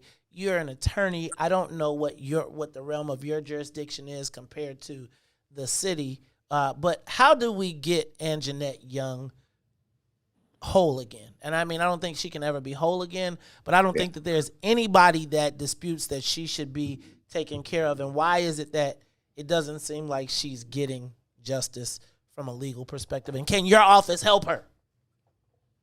Yeah, I mean, so our advocacy all along from the outset, it was mischaracterized, first of all, because it was characterized as if, we went along with the city's resistance, and that's not the case. And when CBS was first trying to get the tape, they initially came to us when they did not have Miss Young's consent. And so we advised them to get Miss Young's consent. Got it. And there was continued resistance from the city initially. And transparency is critical, and we'll talk about that in terms of the consent decree as well. We've seen the history of a lack of transparency and holding back things with regards to Laquan McDonald before, and in other matters, including in Miss Young's situation, where she in fact consented to the release of the tape. Getting justice for Miss Young, it's difficult to put my arms around everything that means, and only she can fully define what getting justice for herself means. But they told her zero, sir. They said, "Ma'am, no, I'm with zero." I'm with you.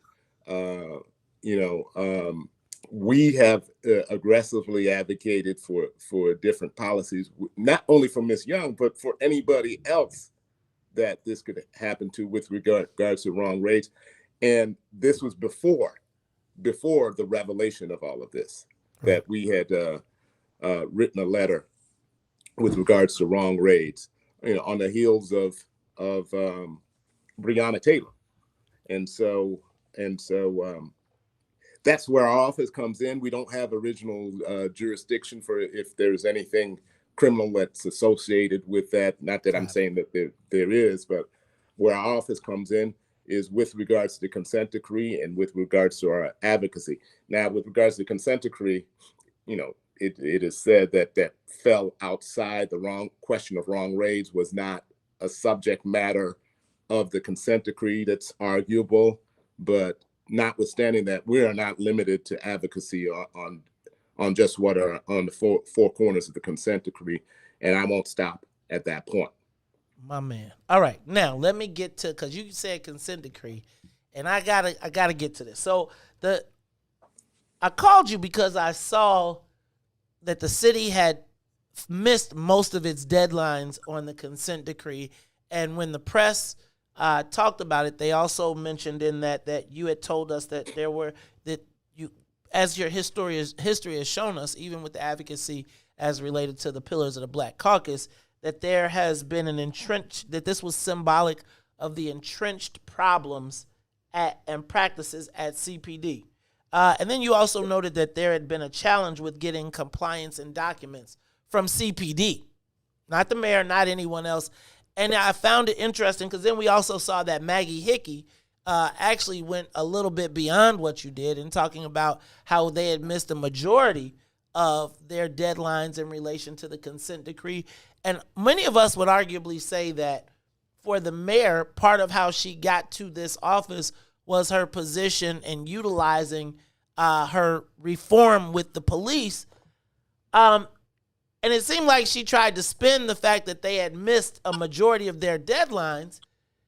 And when we talked about it, you spoke on the fact that there had been challenges with, again, CPD in getting, and she basically said, pardon me, and I'm going to paraphrase. And I'm colorful in paraphrasation. But basically, she said, with all due respect, mind your state business and get out of ours.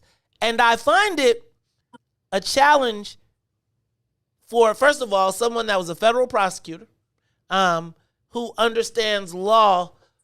Why does it seem like this? We're not going to all be partners in solving this issue. And it seems to me like having the attorney general, as you look to reform the police department, would be an asset. What am I missing here? And why does it seem like she attacked you in response? And I don't want to get you in trouble. So you can answer it as do your legal thing and I'll interpret.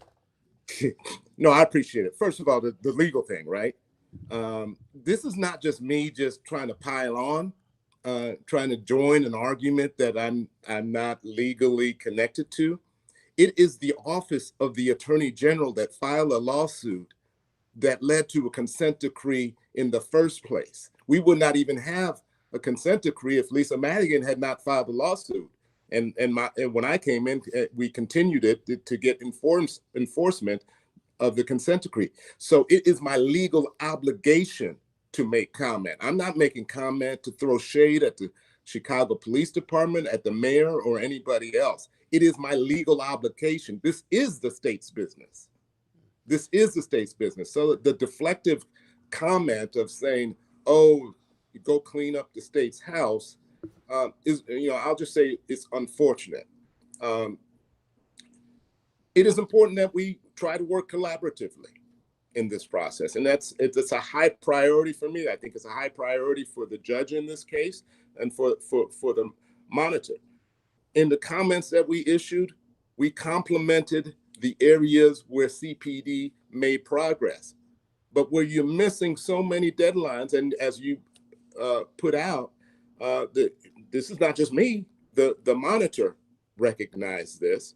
I don't know how you suggest that, go do something else, when it is my legal obligation to do this for the people of the state of Illinois, which include the people of the city of Chicago. And this is something I'm passionate about because my work on this didn't start, as you recognize, it didn't start when I became Attorney General.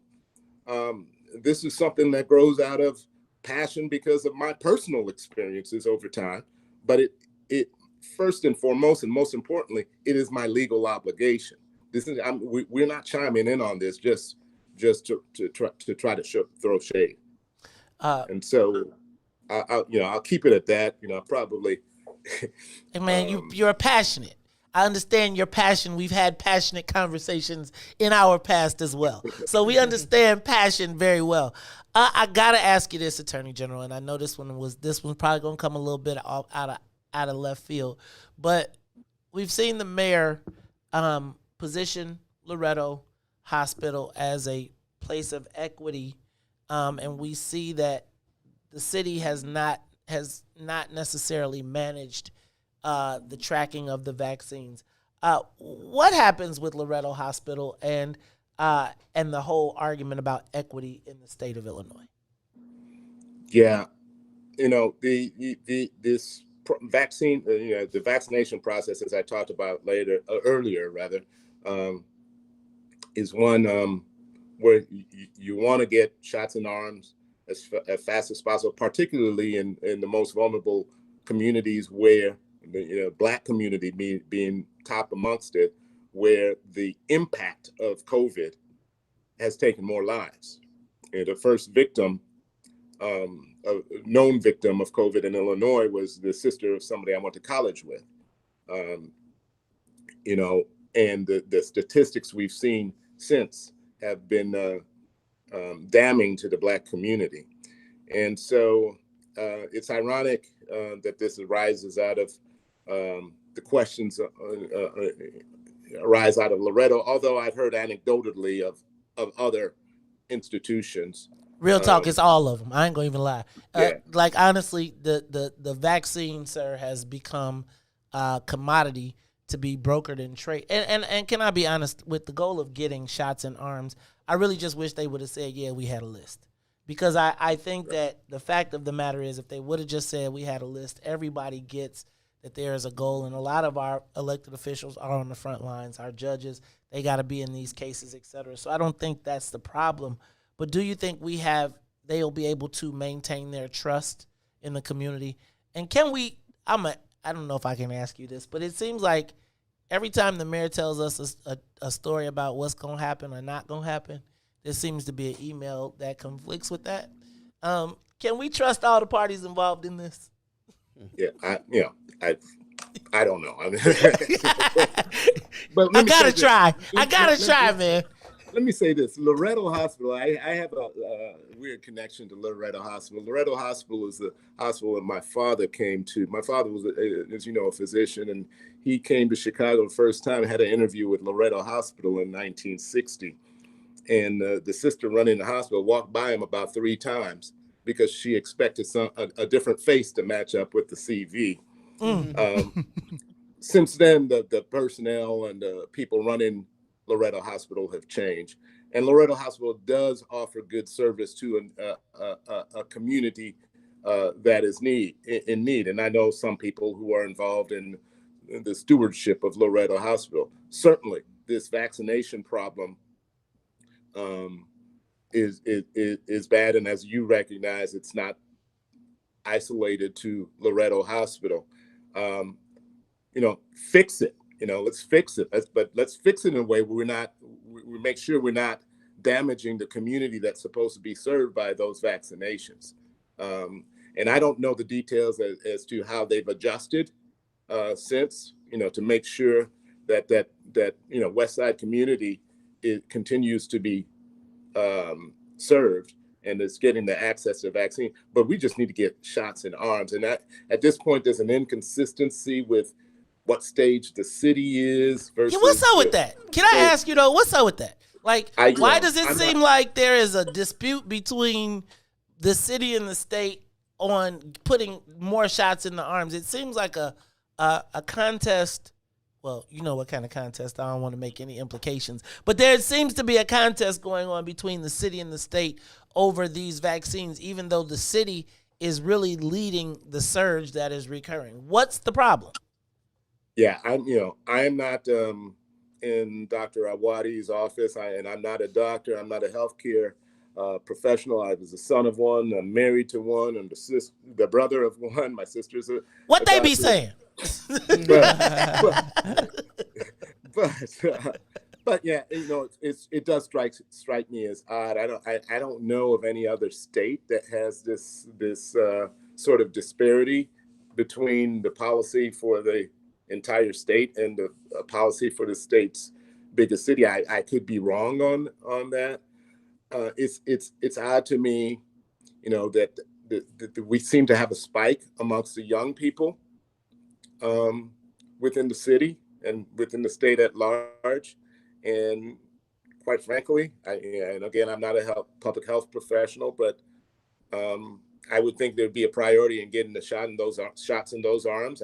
I'm one who has comorbidities, both in terms of a heart condition as well as being a cancer survivor. So, I waited my turn. Yeah, but I saw you was also, but you were also a validator, right? When you took the shot, you took it in public so that it gave some people that you would have a sphere of influence over. You helped them maybe get over their concerns about getting it, and I think that was admirable in what you did. And that was the intent. And we worked with my church, Trinity, who has a Imani Village and Advocate Aurora Healthcare to make sure that we promoted that, because they're although we're overcoming it, we continue to have some level of vaccine hesitancy. You know, I was actually on a text exchange with some fraternity brothers, and you know, one of them. Oh, not you too, man. You made that. You messed up too. First, I got Todd the Alpha over here. Now I got Kwame the Kappa over here. You messed up too. It's okay though. You was what fraternity? What fraternity was it again? I'll go ahead, give him a plug. Kappa Alpha Psi Fraternity Incorporated. But you know, like in all of our respective organizations, we have diversity, right? You know, we have diversity of opinions, right? Mm-hmm. So Right. we were debating, and you know, some people still embrace conspiracy theories with regards to the vaccine. Man, I've lost too many friends to this disease. People, that you're communicating with 1 week, and 2 weeks later they're gone. I've seen the impact. My wife is an anesthesiologist. She's intubated people who've gone on ventilators and later on died. This thing has been ravaging, and there's a spike coming back. We need to get shots in arms, and we need to overcome this hesitancy. And so that's what I was trying to do when I did mine quite publicly. Although there's some people who were trying to question of whether Hey man, we ain't worried about them. That's why you could next time that's why you was on the show telling us about it in advance and encouraging people to come out. So we see the work that you're putting in, brother. And we want to continue to commend you and work with you as that and getting your message out. Send a big shout out to my girl Annie as well, because she is on it. Boy, she be like, she is really good with connecting. She probably was the one who said, go to your phone. But real quick, before we get off the line, and I know we went a little longer than we anticipated, who you got and who you think is the final two and who you picking for the final four? I think we all had our hopes dashed. Yeah. I saw you showing some love because DePaul didn't make it. I saw you showing love to Illinois. I saw you showing love to Loyola. I think it's probably political because, if you're in Illinois, you got to show love to the Illinois squad. With Loyola, I got to confess, I was rooting for Loyola over Illinois because there was a kid, Lucas Williamson, who I helped coach in grammar school. He played with my son in grammar school, and I was really pulling for Loyola to go all the way. To be honest with you, I've kind of fought after Jawan and Michigan lost.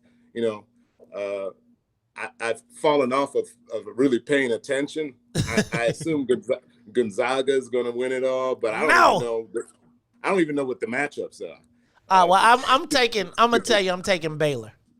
I'm taking Baylor for it all, man. I'm taking Baylor. Because I think Gonzaga's just a little too light-skinned for me. I ain't going to lie, right? They got too much curly hair. But that could mean that they got a lot of NBA DNA, too. Let me stop. All right. There's a lot Attorney General. in that statement. I'll let you say it. Attorney General Kwame Raoul, it's always a pleasure to have you on. Anything else you want to get off before you get out of here? I just want to reiterate, and this is important, and I said it, but this is not something, the consent decree is not something I'm doing to make comments. I have police officers who are friends. I am law enforcement. I work with the Chicago Police Department. My office does. But I want the work to be done the right way. This process is not only important to the city of Chicago, not only important to the state of Illinois, but to the entire country, because this is the biggest police department that's ever been subject to a consent decree like this. So what happens in Chicago with this is important for more than Chicago. It's important. If we fail with this, then the hopes of change in policing towards constitutional policing nationally takes a big step back. Hey, y'all. That is our Attorney General of the state of Illinois, Kwame Raoul. Now, I'm going to tell y'all what. Time is coming around pretty quickly, and it's going to be election time. So again? It's time. I'm going to tell you, in a few months, he's going to be circulating petitions. So, Attorney General, when y'all start putting that together, holler at us, because we are going to be 100% in the corner. I don't think they even going to try it. But if they do, we got your back. Hey, y'all, Attorney General Kwame Raoul, we appreciate you being with us, and we look forward to talking to you next time. Shout out to my girl, Annie, for getting it all together as well. We'll talk to you next time, sir. All right. Take care. Peace. Let's go to break, Ron. play a song, and then we'll come on back. WIIFTBPM. Everybody's talking about the all-new Sam Silk's Chicken and Fish. Place your order today for a delicious meal. The chicken and fish are fried to perfection, featuring a wide variety of catfish, perch, tilapia, whiting, and shrimp. Now it's your turn to see what everybody's talking about. It's the all-new Sam Silk's Chicken and Fish, Chicago's newest spot for delicious meals. Stop by at 2537 South Wabash in the South Loop, or get contactless delivery from DoorDash, Uber Eats, Grubhub, and Postmates. For more info, call 773-807-9010. 773-807-9010. Sam Silk's Chicken and Fish is open just in time for lunch, or take it to the house for a delicious dinner. It's Chicago's new spot for perfectly fried chicken and fish. Don't wait any longer. Try it today. Sam Silk's Chicken and Fish, 2537 South Wabash in the South Loop. Sam Silk's Chicken and Fish. Sissy's Taco Bar Pop-Up is back with more hours and more days. Check them out at their new pop-up location at The Woodlawn, located 1200 East 79th Street. Sissy's Taco Bar offers authentic street tacos infused with international soul. Now every Tuesday, Thursday, Friday, and Saturday at The Woodlawn from 12 p.m. to 7 p.m. New vegan tacos have been added to the menu too. Visit sissytacobar.com for more info.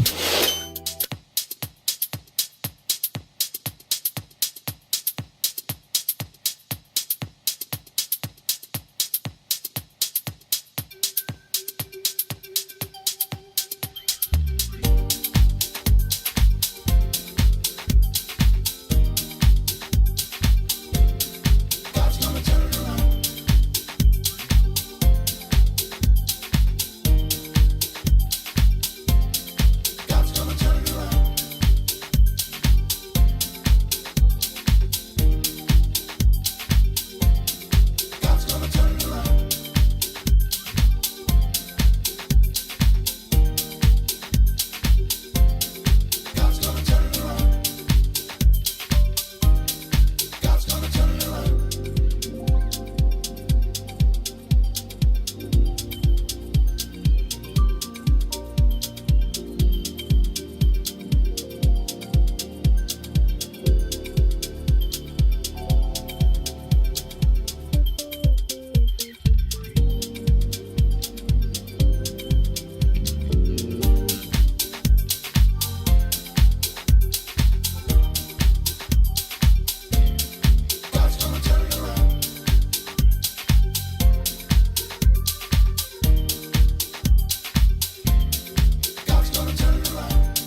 You are listening to the most dangerous show in the morning. This is What's in It for the Black People Radio.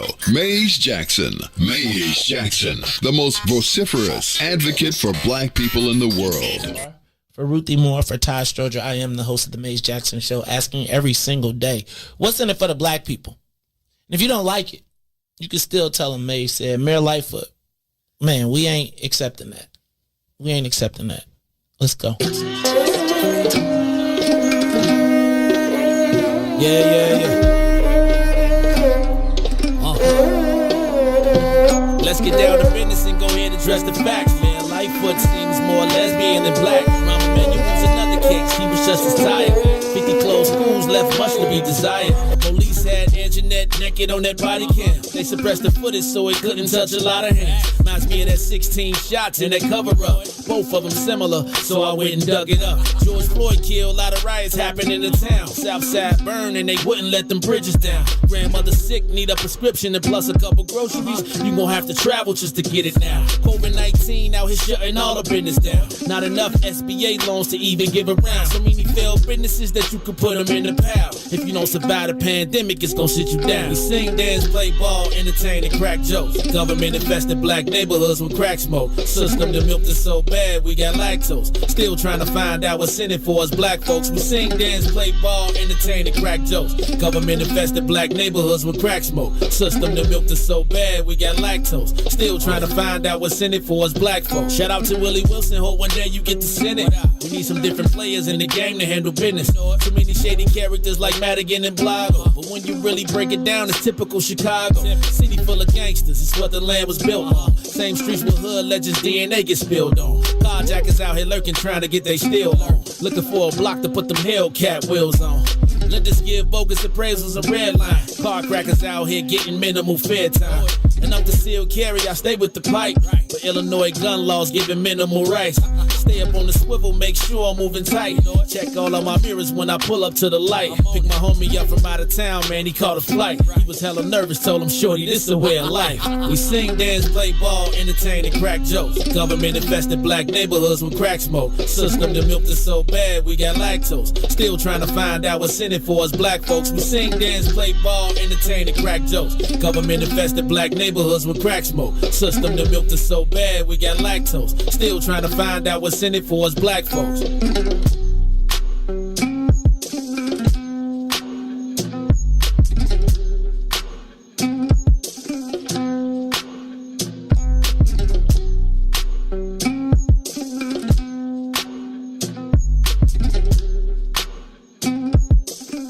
Wake up, Chicago! Wake up, world! This is the Maze Jackson Show. I'm your host, Maze Jackson. Got my co-host, Todd Stroger.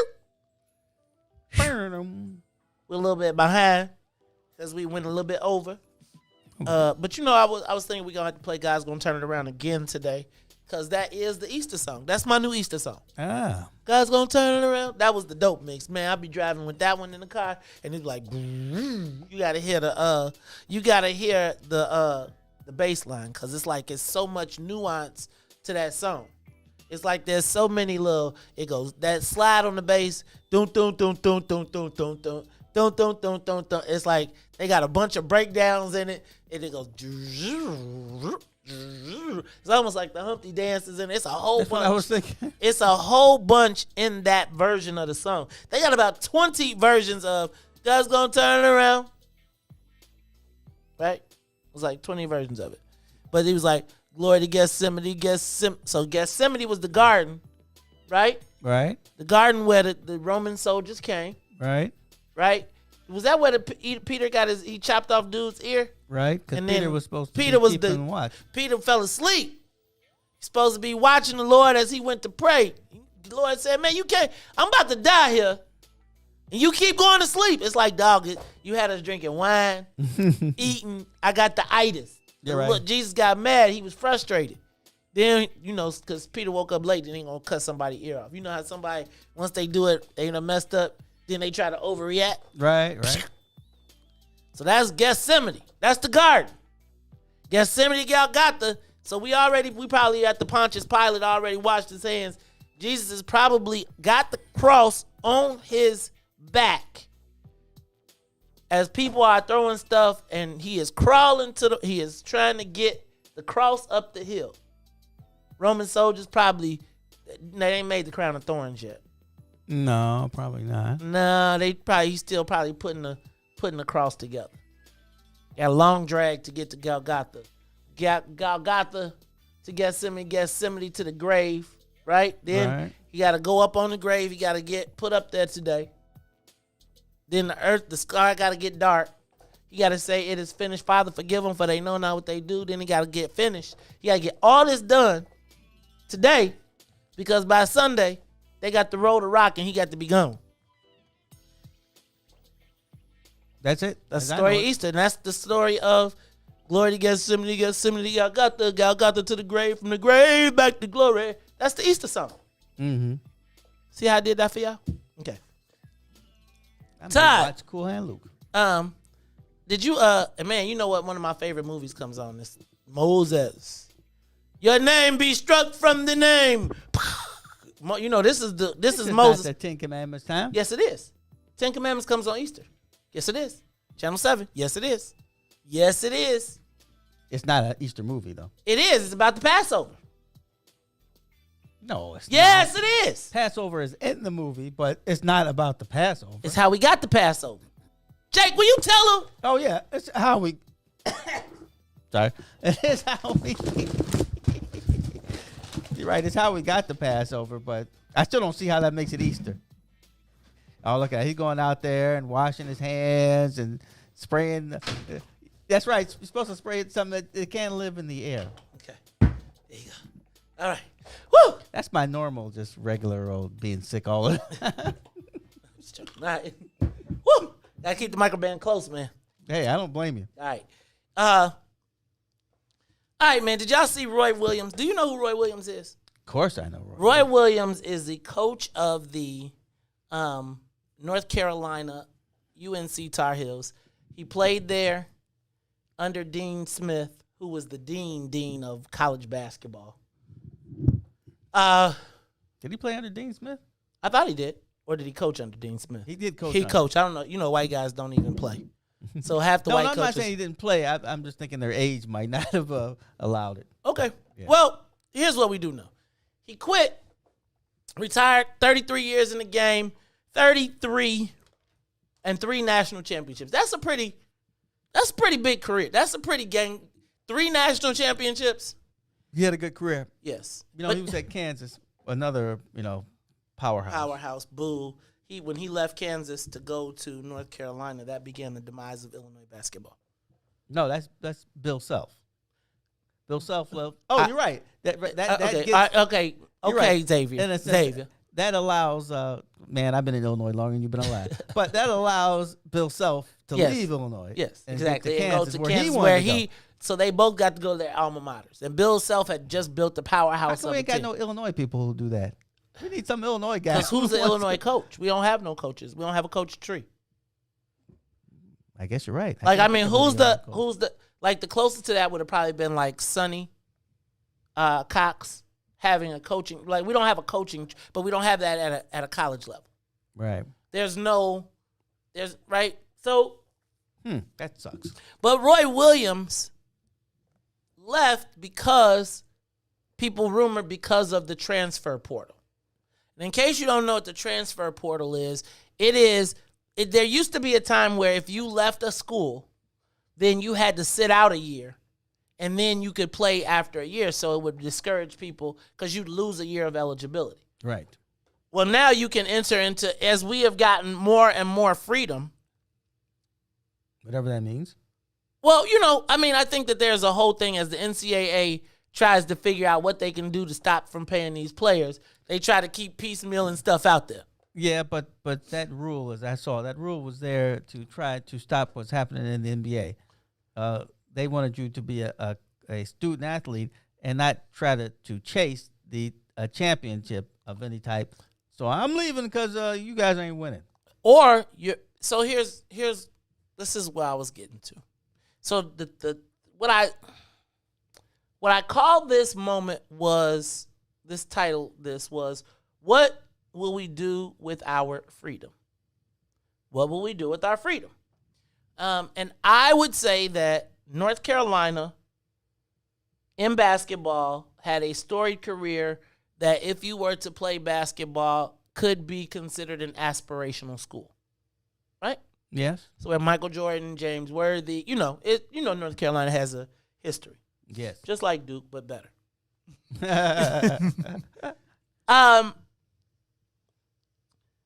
But I was thinking about the freedom, and I'm not for the indentured servitude of our athletes, but I was thinking about the fact that the transfer portal, as Roy Williams said, he left because the moment there was a bit of adversity on the team, players could just enter the transfer portal and leave. They didn't have to work it out. They didn't have to grow up. They didn't have to grow up. They didn't have to take adult responsibility. Right? And so he said that it's really not, you can't build around people without a commitment. Like we're always going to get mad at people, right? Like there's always going to be misunderstandings. But the fact that these players could just now, if there's a misunderstanding, just get up and leave and go to another team and take their talents elsewhere has, in my estimation, led to where the NBA is now. In that I don't appreciate the NBA. I don't feel like there's a storyline. Right? Like there's nobody that I followed all through college that made it and now he's playing in the league or went to 2 years or whatever.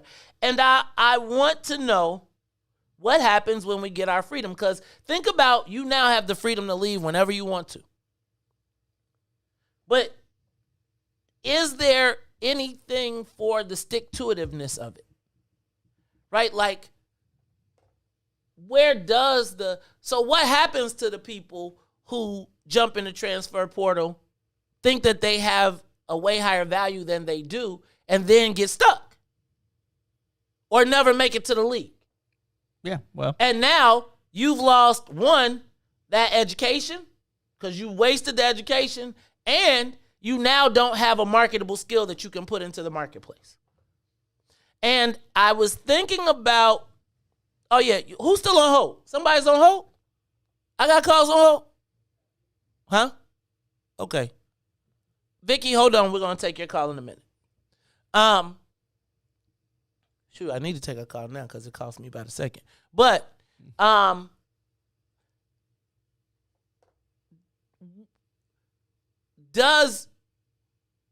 is the freedom to do your own always good?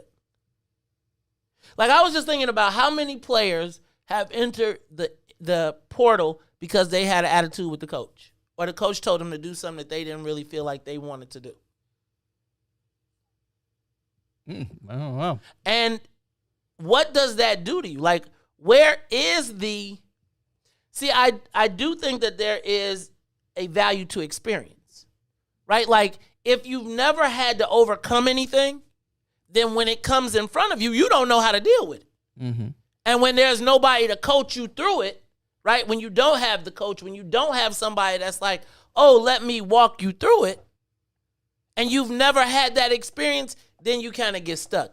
And Roy Williams retiring from the game, man, you know how I feel like sometimes it was a very, and his reasoning, right? His reasoning being that, man, you really don't have the ability to develop players over time. You don't. It's like everybody is a one and done. They could jack a three, and if they can hit the three, they go into the league. Right. And even if they go to the league, they may not stay because, again, they don't have the championship caliber that it makes. And I wonder, what do we do with our freedom when we get it? How do we maximize the opportunity but have the experience to do it? And I was just thinking about him retiring from the game because he was like, man, if I'm not going to be able to develop players, what am I doing this for? Like, what is the, if I don't... He's 70-something. Right. And I think he was like, man, there's no real value to my give back. Right? Like, I think, and so it's that one thing, like I feel like we talk about the old white coaches, and I don't necessarily if it's an old white coach, but I think we've missed the value of age, wisdom, and experience. Right. And I think if you've never played in a championship game, if you practice wrong, you'll play it wrong. And I mean, you practice wrong when you get in a game, you'll do it wrong. And I think that I'm curious to know, what do we do when we have our freedom? How does it work? Because I think there is a lack of understanding of oftentimes the process that it takes to build champions. I mean, I think we got a lot of people in the NBA that play, but they'll never be champions. Oh, right? Yeah. They'll get their check, but they'll never be the champion. Of course, that's a given, because you just look at history and look how many times the Celtics, the Bulls, the Lakers have won. So that's a whole bunch of other people who didn't. I think about what makes champs. Like, I think it is the overcoming of adversity, the struggle, the ability to get over the hump, that I don't know that Roy Williams feels he's going to be able to find anymore. I'm not exactly sure that is a quality anymore. I'm not sure that's you got to mind that. And I don't know if that's instilled in people anymore. Right? Like, how do you get there? And it goes to my desire to become the best isn't driven by anyone else. It's got to be me. And so I was just thinking about him leaving. So, Todd, how do you think that there's going to be, do you think like the NCAA will crumble upon its own weight? No, because, universities are universities. Like I told Hans yesterday when we were passing USC, University of Chicago, and he says, "Oh, they finished that building." And I was like, "Yeah." As I tell you, you can go to a university at any time. University of Chicago, Northwestern, the big hospitals, Rush, Northwestern, USC. They're gonna be building something. There's always something going on. Same thing happens with the NCAA. Tons of money. There's always going to be something going on. They always are going to be able to attract people, which means they'll always be able to attract players. Because there will always be people who see the value in the degree. Yes, there will always be somebody who will see the value of staying 4 years. And some of them will be like, well, you know what? I may not be the greatest athlete, but in 4 years, I might be one of the greatest basketball players. It's like school. You can learn and become better. You don't have to go in being the greatest. So there's value there for a lot of people. Got it. All right. I don't know. I don't know if you coach now, I think you got to come into it with a different mentality.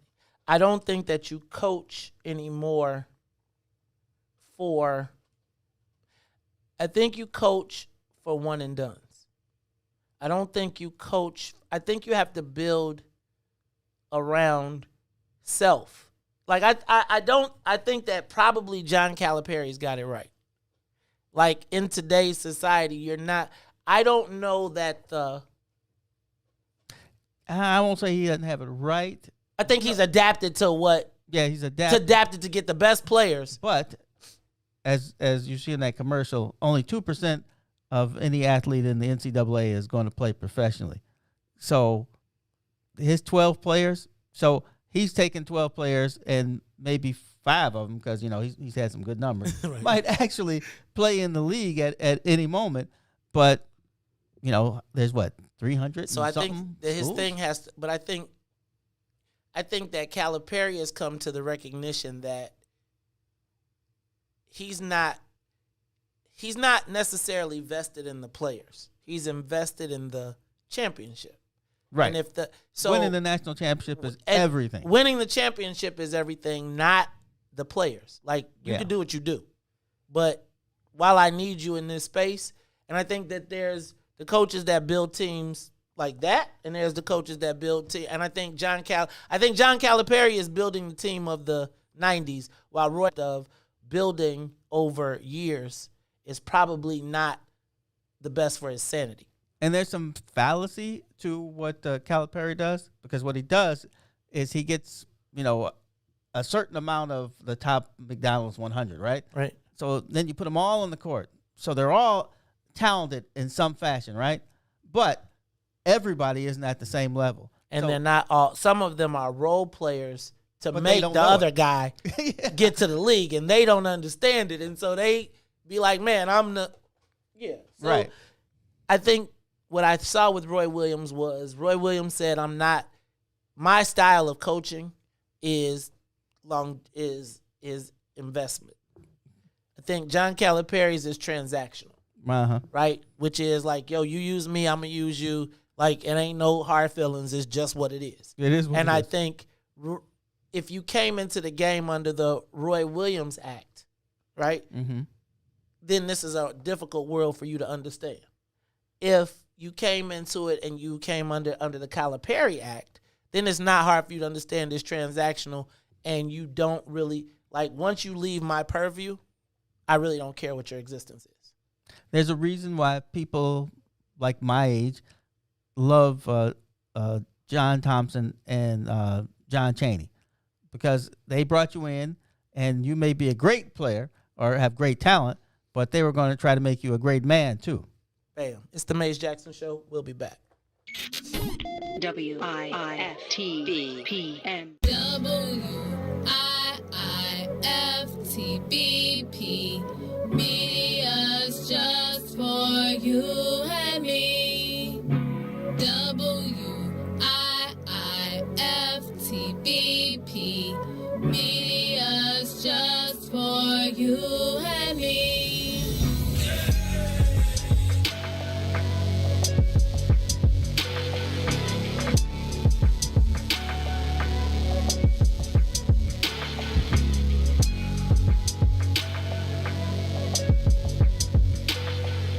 The Chicago Legal Network is the collaboration of attorneys that concentrate in many areas of the law most needed in Chicago neighborhoods. The CLN lawyers focus on personal injury, criminal defense, and other issues. The CLN lawyers all average over 20 years of legal experience and are dedicated to helping the Chicago community. The Chicago Legal Network is committed to developing black lawyers through mentorship and co-representation. So if you were injured in a car accident, slip and fall, or injured on the job, or you need assistance with criminal defense, including driving violations and DUI, check out ChicagoLegalNetwork.com for more information, or call 773-912-3545. 773-912-3545. Check.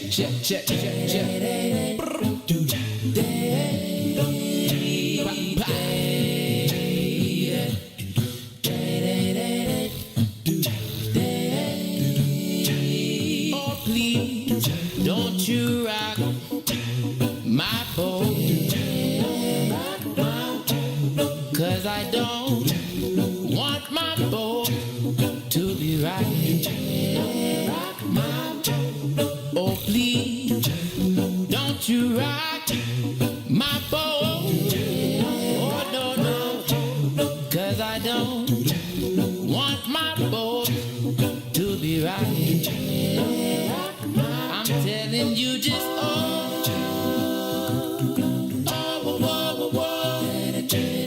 I like it like this. Keep this like this. And you should know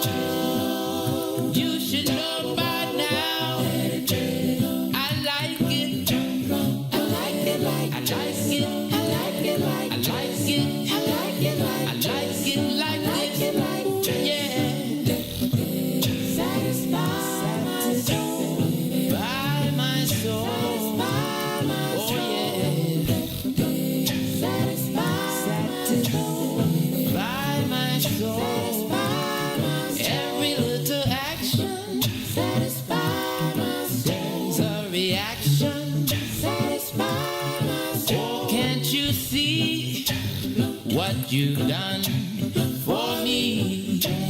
Oh yeah, I'm happy inside all of the time.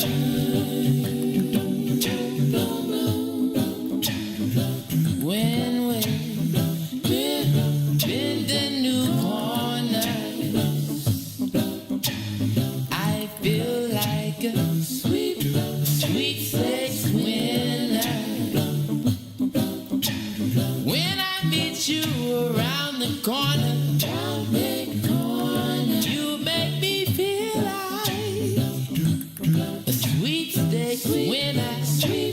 Watch out, can't you see? You are listening to the Maze Jackson Show. I'm your host, Maze Jackson. Got my co-host, what? Stroger Todd. Tell me something good Friday. We still have Vicky, too. Vicky, we got you on the live line. Hold on 1 second. Before I take you on your call, Vicky, just want to remind you, Chicago Protect Plus. And Tennille, you're asking me why I'm reading this? Because I'm a bigger person.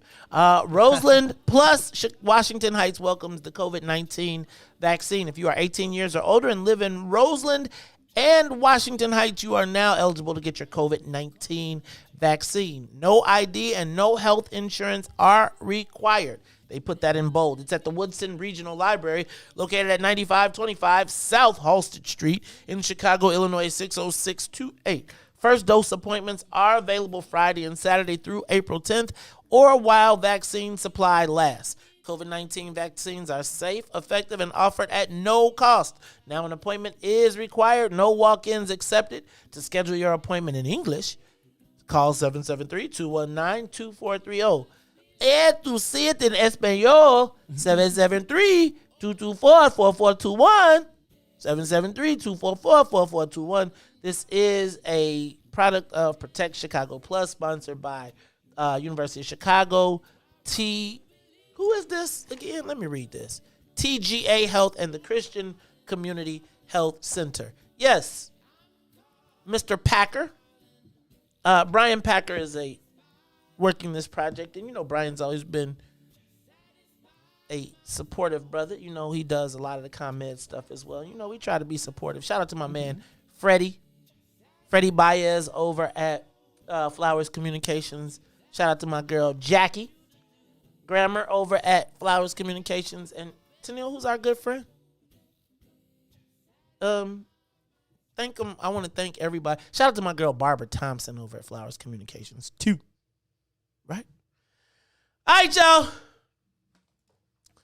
Big news on Monday. Vicky.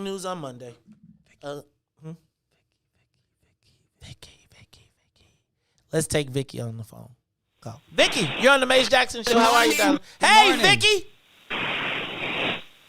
This is Sister Zakia. How are you? Hey, Sister Zakia. How are you?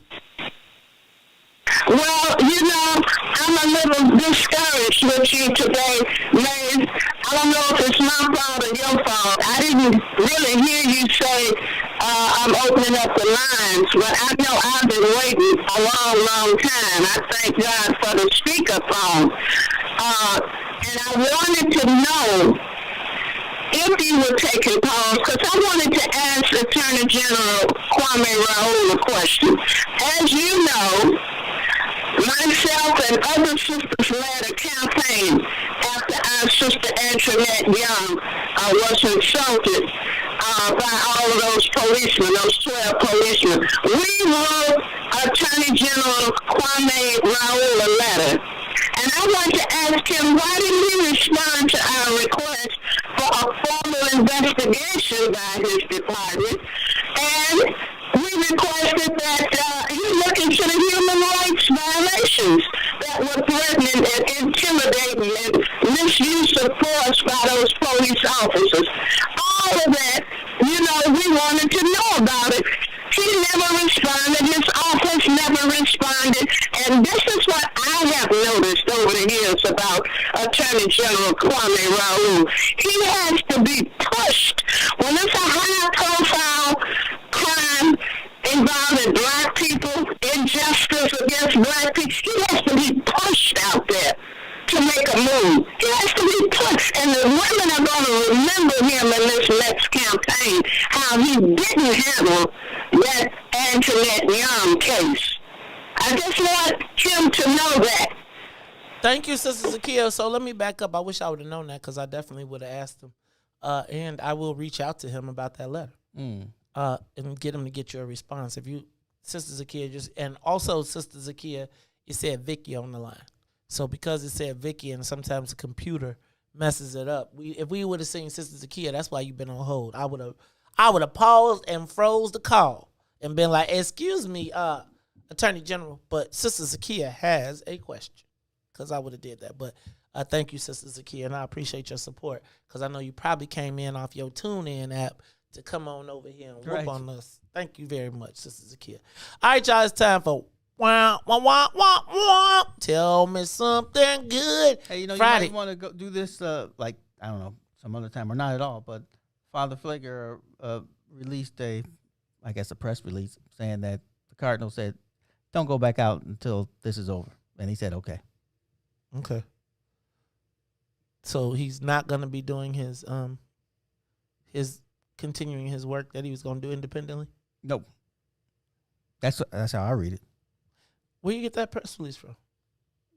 Somebody on Facebook. Why you ain't sending it to me, man? You out here trying to break news yourself? It just happened. Oh, see, you tripping, Todd. You see this is 14 minutes ago, it popped up. That's okay, Todd. I see how you do. And you so busy, man. That's all good, though. I ain't getting in your way. I see how you doing, Todd. You know? I see how you do your I know how you Sigmas are. I ain't getting in your way. Yeah, right, because you will get your head knocked backwards. You know, yeah, y'all ain't got no sense. That's right. Especially when we be, let me stop. All right, hey, tell me something good Friday. Whew. Tough week, Todd. Tough week. But it is Tell Me Something Good Friday, and I'm going to tell you that there are good things in the world. Good things in the world. But I'm going to let you go first. What you got? Easter Sunday. Now, you know what? We having lamb. You remember, was the lamb, was that the thing? Oh, that was Billy Goat. Remember? He would eat up everything on the Tom and Jerry and was like the lamb. He got bad, but it wasn't the lamb because, you know, the goat would eat anything. And so he ate the railroad tracks. Todd, you stink, man. You're not helping me. You know, I wasn't a Tom and Jerry guy, so I'm all lost. I'm sorry. You weren't a Tom and Jerry guy. What do you mean? I mean, I watched a little Tom and Jerry, but, you know, I wasn't a huge fan. What do you mean you weren't a huge fan of Tom and Jerry? You can't not be a huge fan of Tom and Jerry, dude. You know, I'm a different type of a cartoon guy. Okay. You're not Deputy Dog. All right, so, Lamb, so what do you do for Easter? Are you going to have, like, I'm telling Book of Dawn. Dawn, we were supposed to do a, Todd, I told Dawn we should have did a Easter egg hunt. That would have been dope, to do, like, a hood Easter egg hunt and, like, go hide eggs. Like, that would have been fun. You know what I think we need to do? Well, man, we could have did it in a park. Oh, okay. We could have done it in, like, a Washington Park, Avalon Park. I mean, I'm sure there's some elected. Is this for us or is this for children? For children. Like, we could invite all the kids. You think Lil Ron can't go? All the people but it would be all the people from What's in It for the Black People family who got kids. Right? And we could have had a What's in It for the Black People, and then, like, it could have been, you know, like, did y'all have, like, the Easter egg hunts where they boiled the eggs for real? Did you have the kind where they hid the plastic eggs and they put stuff in the eggs? I don't think I ever. Did you ever eat? Does anybody ever eat the Easter eggs? You know, my kid does not. My son, that used to be our thing. We used to do Easter eggs. He'd be like, dude, if you don't get your, I'd be like, it's time for Easter eggs. He'd be like, dude, you better beat it. And there used to be a time when he'd be like, look at my Easter egg, and, you know, we'd be trying to draw wax tape. So no, I'm pretty sure my children, or at least Claire, she'll still do it with Janine. It's like, you know, they do things together all the time. See, Claire, Hans will do it too if Claire yells at him. Come on, Hans. Really? So is Claire the stick in the house? Is she the boss of Hans? She will be like the convincer. Yes. She's like, well, I'm not gonna do it unless Hans does it. So are they close? Yes, they are. Okay. All right. So, you know, I don't want Bug to have to beat up Hans, you know. You know, I want to Hans talking about, I want to defend my sister's honor. Like, don't worry, he wouldn't beat him up. He'd beat you up. Nah, I'm still, you know, that $25 is a real motivator for me. Yeah, exactly. All right, tell me something good. What you got out there? Give us a call, 872-259-7474. It's Easter Sunday. It's Good Friday. Father, forgive them. You know what? Father, forgive them, for they know not what they do. Remember, that's like one of my favorite lines in the Bible. Because I'd be like, I can see that. Yeah, it is, though. It is. It's like it was like the final before, like, he just did the, like, but you know, he still ain't did the lightning strike yet. I'm still, you know, I still be looking outside. Todd, do you remember the rapture? Does the Catholics talk about the rapture? You ever like wake up? Yeah, but you ever wake up and your parents wasn't home and you was like, dang. Like when I was growing up, when I was talking about, and I'll wake up and if the rapture, if the Bible wasn't there, I mean, if my parents wasn't home and it was like gray outside, I'd be like, dang. Did God come back and leave me? All right, tell me something good Friday. What I got? Todd, I think my tell me something good Friday is I'm going to cook. I am going to cook. I thought I was going to be hanging with my son this weekend, but he decided he was taking a break. He was like, I got plans. He like, I rented a crib. This is what happens when your children become teenagers. He rented a crib. He like, we rented a crib. We're going out. We're going out of town. Like, what do you mean you rented a crib? He's like, yeah, I Airbnb'd and yeah. I'm like, wait, what? Huh? He's like, yeah, Dad, I'm Airbnb and me and my people, we going up and we got us a my crib. people. It's like, your people? I was a little hurt. I hear you. I was like, dang, dog. That means that you're not his people. I'm not. He won't even let me look at his Instagram. Oh. I be like, he be liking my stuff. I can't even see his Instagram account. I be like, dang. I be having to ask Aunt Neil. And now I can't even probably, if he's listening to this, probably gonna block Aunt Neil too. It's like, okay, Yep. So I am going to cook. Todd, I'm waffling between steaks and lamb chops. I think I make steaks all the time, but I'm trying to think of what flavor lamb chops I would make. Because I want to marinate them for some days and let them just be flavored to the bone. But you know what? I don't like big lamb chops. I want them cut in half. Like, I want the bone split. Have you seen that? Like, where they like the... I'm trying to visualize that. So, imagine a lamb chop, and it's kind of the thick lamb chop on the bone. Imagine them cutting that bone in half. Like, and then it's like half, and they like super minis. I think Don I'm going to tell y'all. You know, you ever notice how people be telling stories about the stuff they be doing, and they be like, hold on, you didn't invite me. Right? Hold on. Don be talking about, man, yeah, every Easter. I'll be like, I done know you for 25 Easters. And I'd be like, I knew you for 25 Easters, and you have lamb chops every Easter, and I didn't never get them. Damn, but you always running around here talking about you want some gumbo. Some gumbo? I want some damn some lamb chops. I have lamb chops for you Sunday. You're welcome to come. See, now, that's that. I don't want no mercy invite. I also have delicious prime rib. She gave us, that's the mercy invite time. Yeah, she gave. She was like, you're welcome. She giving you the voice and everything. You're welcome to come. She didn't say, hey. She was like, you're welcome to come. You welcome to come. Look, I'm going to tell you about, did I tell you about the time? Baby, please. Did I tell you about that time? That Dawn, let me tell you about this one time. Dawn called me up talking about a birthday party, right? She running around talking about, man, people took, I ain't got time to be. She like, well, I got to host this party. And I'm like, you know, I'm thinking to myself, what party? You know how people just be talking. Mm-hmm. They like, yeah, and the party, and you know, and everybody's going, and I got to host the party. And I'm saying to myself, damn, I ain't getting no invite to no damn party, right? So then, you know how you be on Instagram, Facebook, you be scrolling. And then not only is it a remote party, Dawn got a party at the mansion. Hold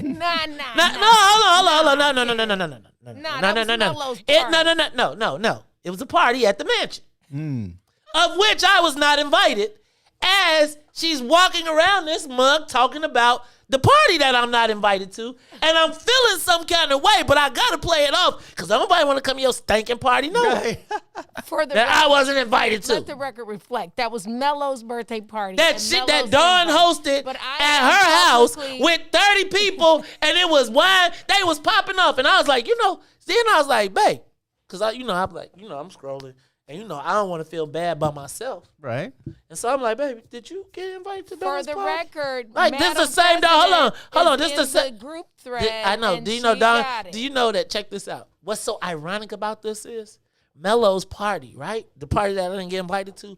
Dawn didn't speak to me for a year. A year. For this same person that she didn't invite me to the damn party for. No. She didn't speak to the whole You year. want to tell the whole truth? The whole year. I didn't Whole speak to him, year. Todd Stroger. I didn't speak to him for a year because I'm going to tell you why. I found out on the back end that I probably should have just asked, right? But what happened was he went through about 7-month stretch, and he had all these It was 1 month, Todd. All of these co-hosts on his show, every one of which I know very well. And I kept looking at my text and said, huh. And when I tell you some of the options were like, really? Ew, I could have done better than that. Even though I love them. Right. They was still trash. I mean, you got to call a spade a spade. Right. Never got the call. After about 6 months, I talked to Madam President. She said, what's wrong with you and your brother? I said, I feel some kind of way. She said, well, I think you guys should talk it out. And then he told me the truth after. So we made up. But he's invited Sunday.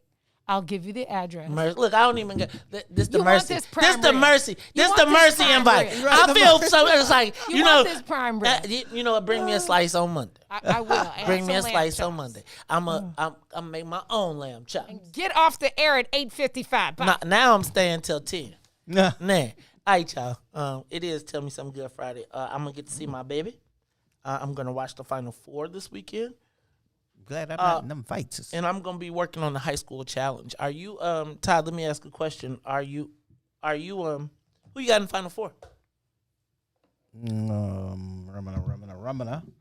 Rumina. So I have Baylor winning the whole thing. I got Baylor. I'm taking Baylor. I think that Gonzaga, while undefeated right now, something about Gonzaga, they too light skinned.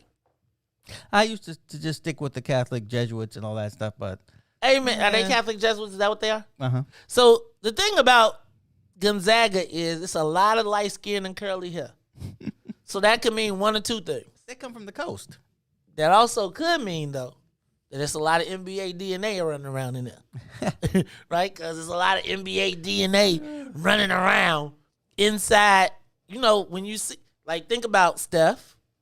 Think about what's Clay. Clay. Right? You think about all the Aaron and you look around, something's going on. You look at Mellows, little mix around going around inside the mix up on the fix up. You know what I mean? I'm trying not to. But you do know what I mean, right? It's a lot of greatness in Gonzaga. I really like the thing about Baylor and Baylor. So it's Baylor, Houston, Gonzaga, and Spokane. UCLA. Oh, my bad. I'm sorry. I thought you were talking about UCLA. Right. So I'm gonna tell you. Shout out to Chris Smith. I do like UCLA. I like UCLA. I like them as the underdog, the 11th seed, and I have a personal connection, a U of I connection through there. Yeah. So let me say I love UIC is my heart, but I think that the winners.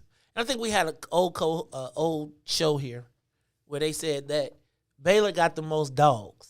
Mm-hmm. And when they say dogs, they mean basketball players that look like basketball players supposed to look like. Black basketball players supposed to look like. Right. They look like they did you ever see that episode of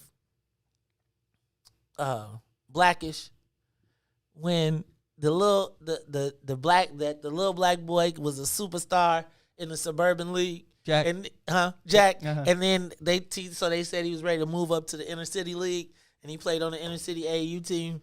And the kids was looking like he was basketball playing like a regular kid from the suburbs. And these was 12-year-old kids man, I'm playing to get my mom out the league.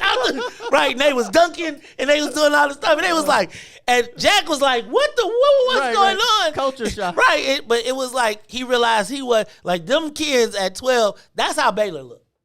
Gonzaga looked like the streets of Bolingbrook.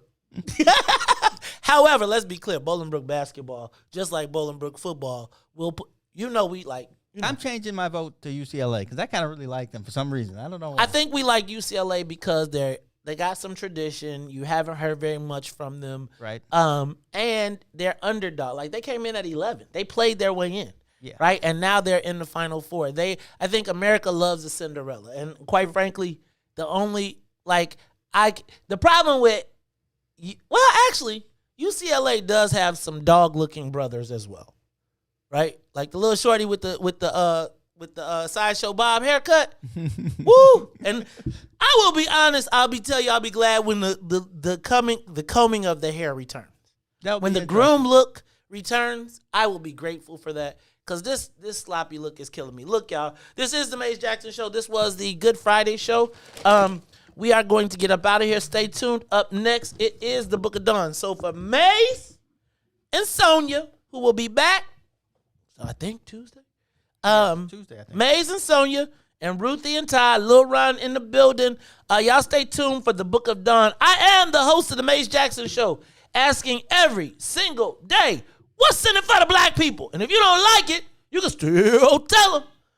Maze said, we out of here. Peace. WBGX.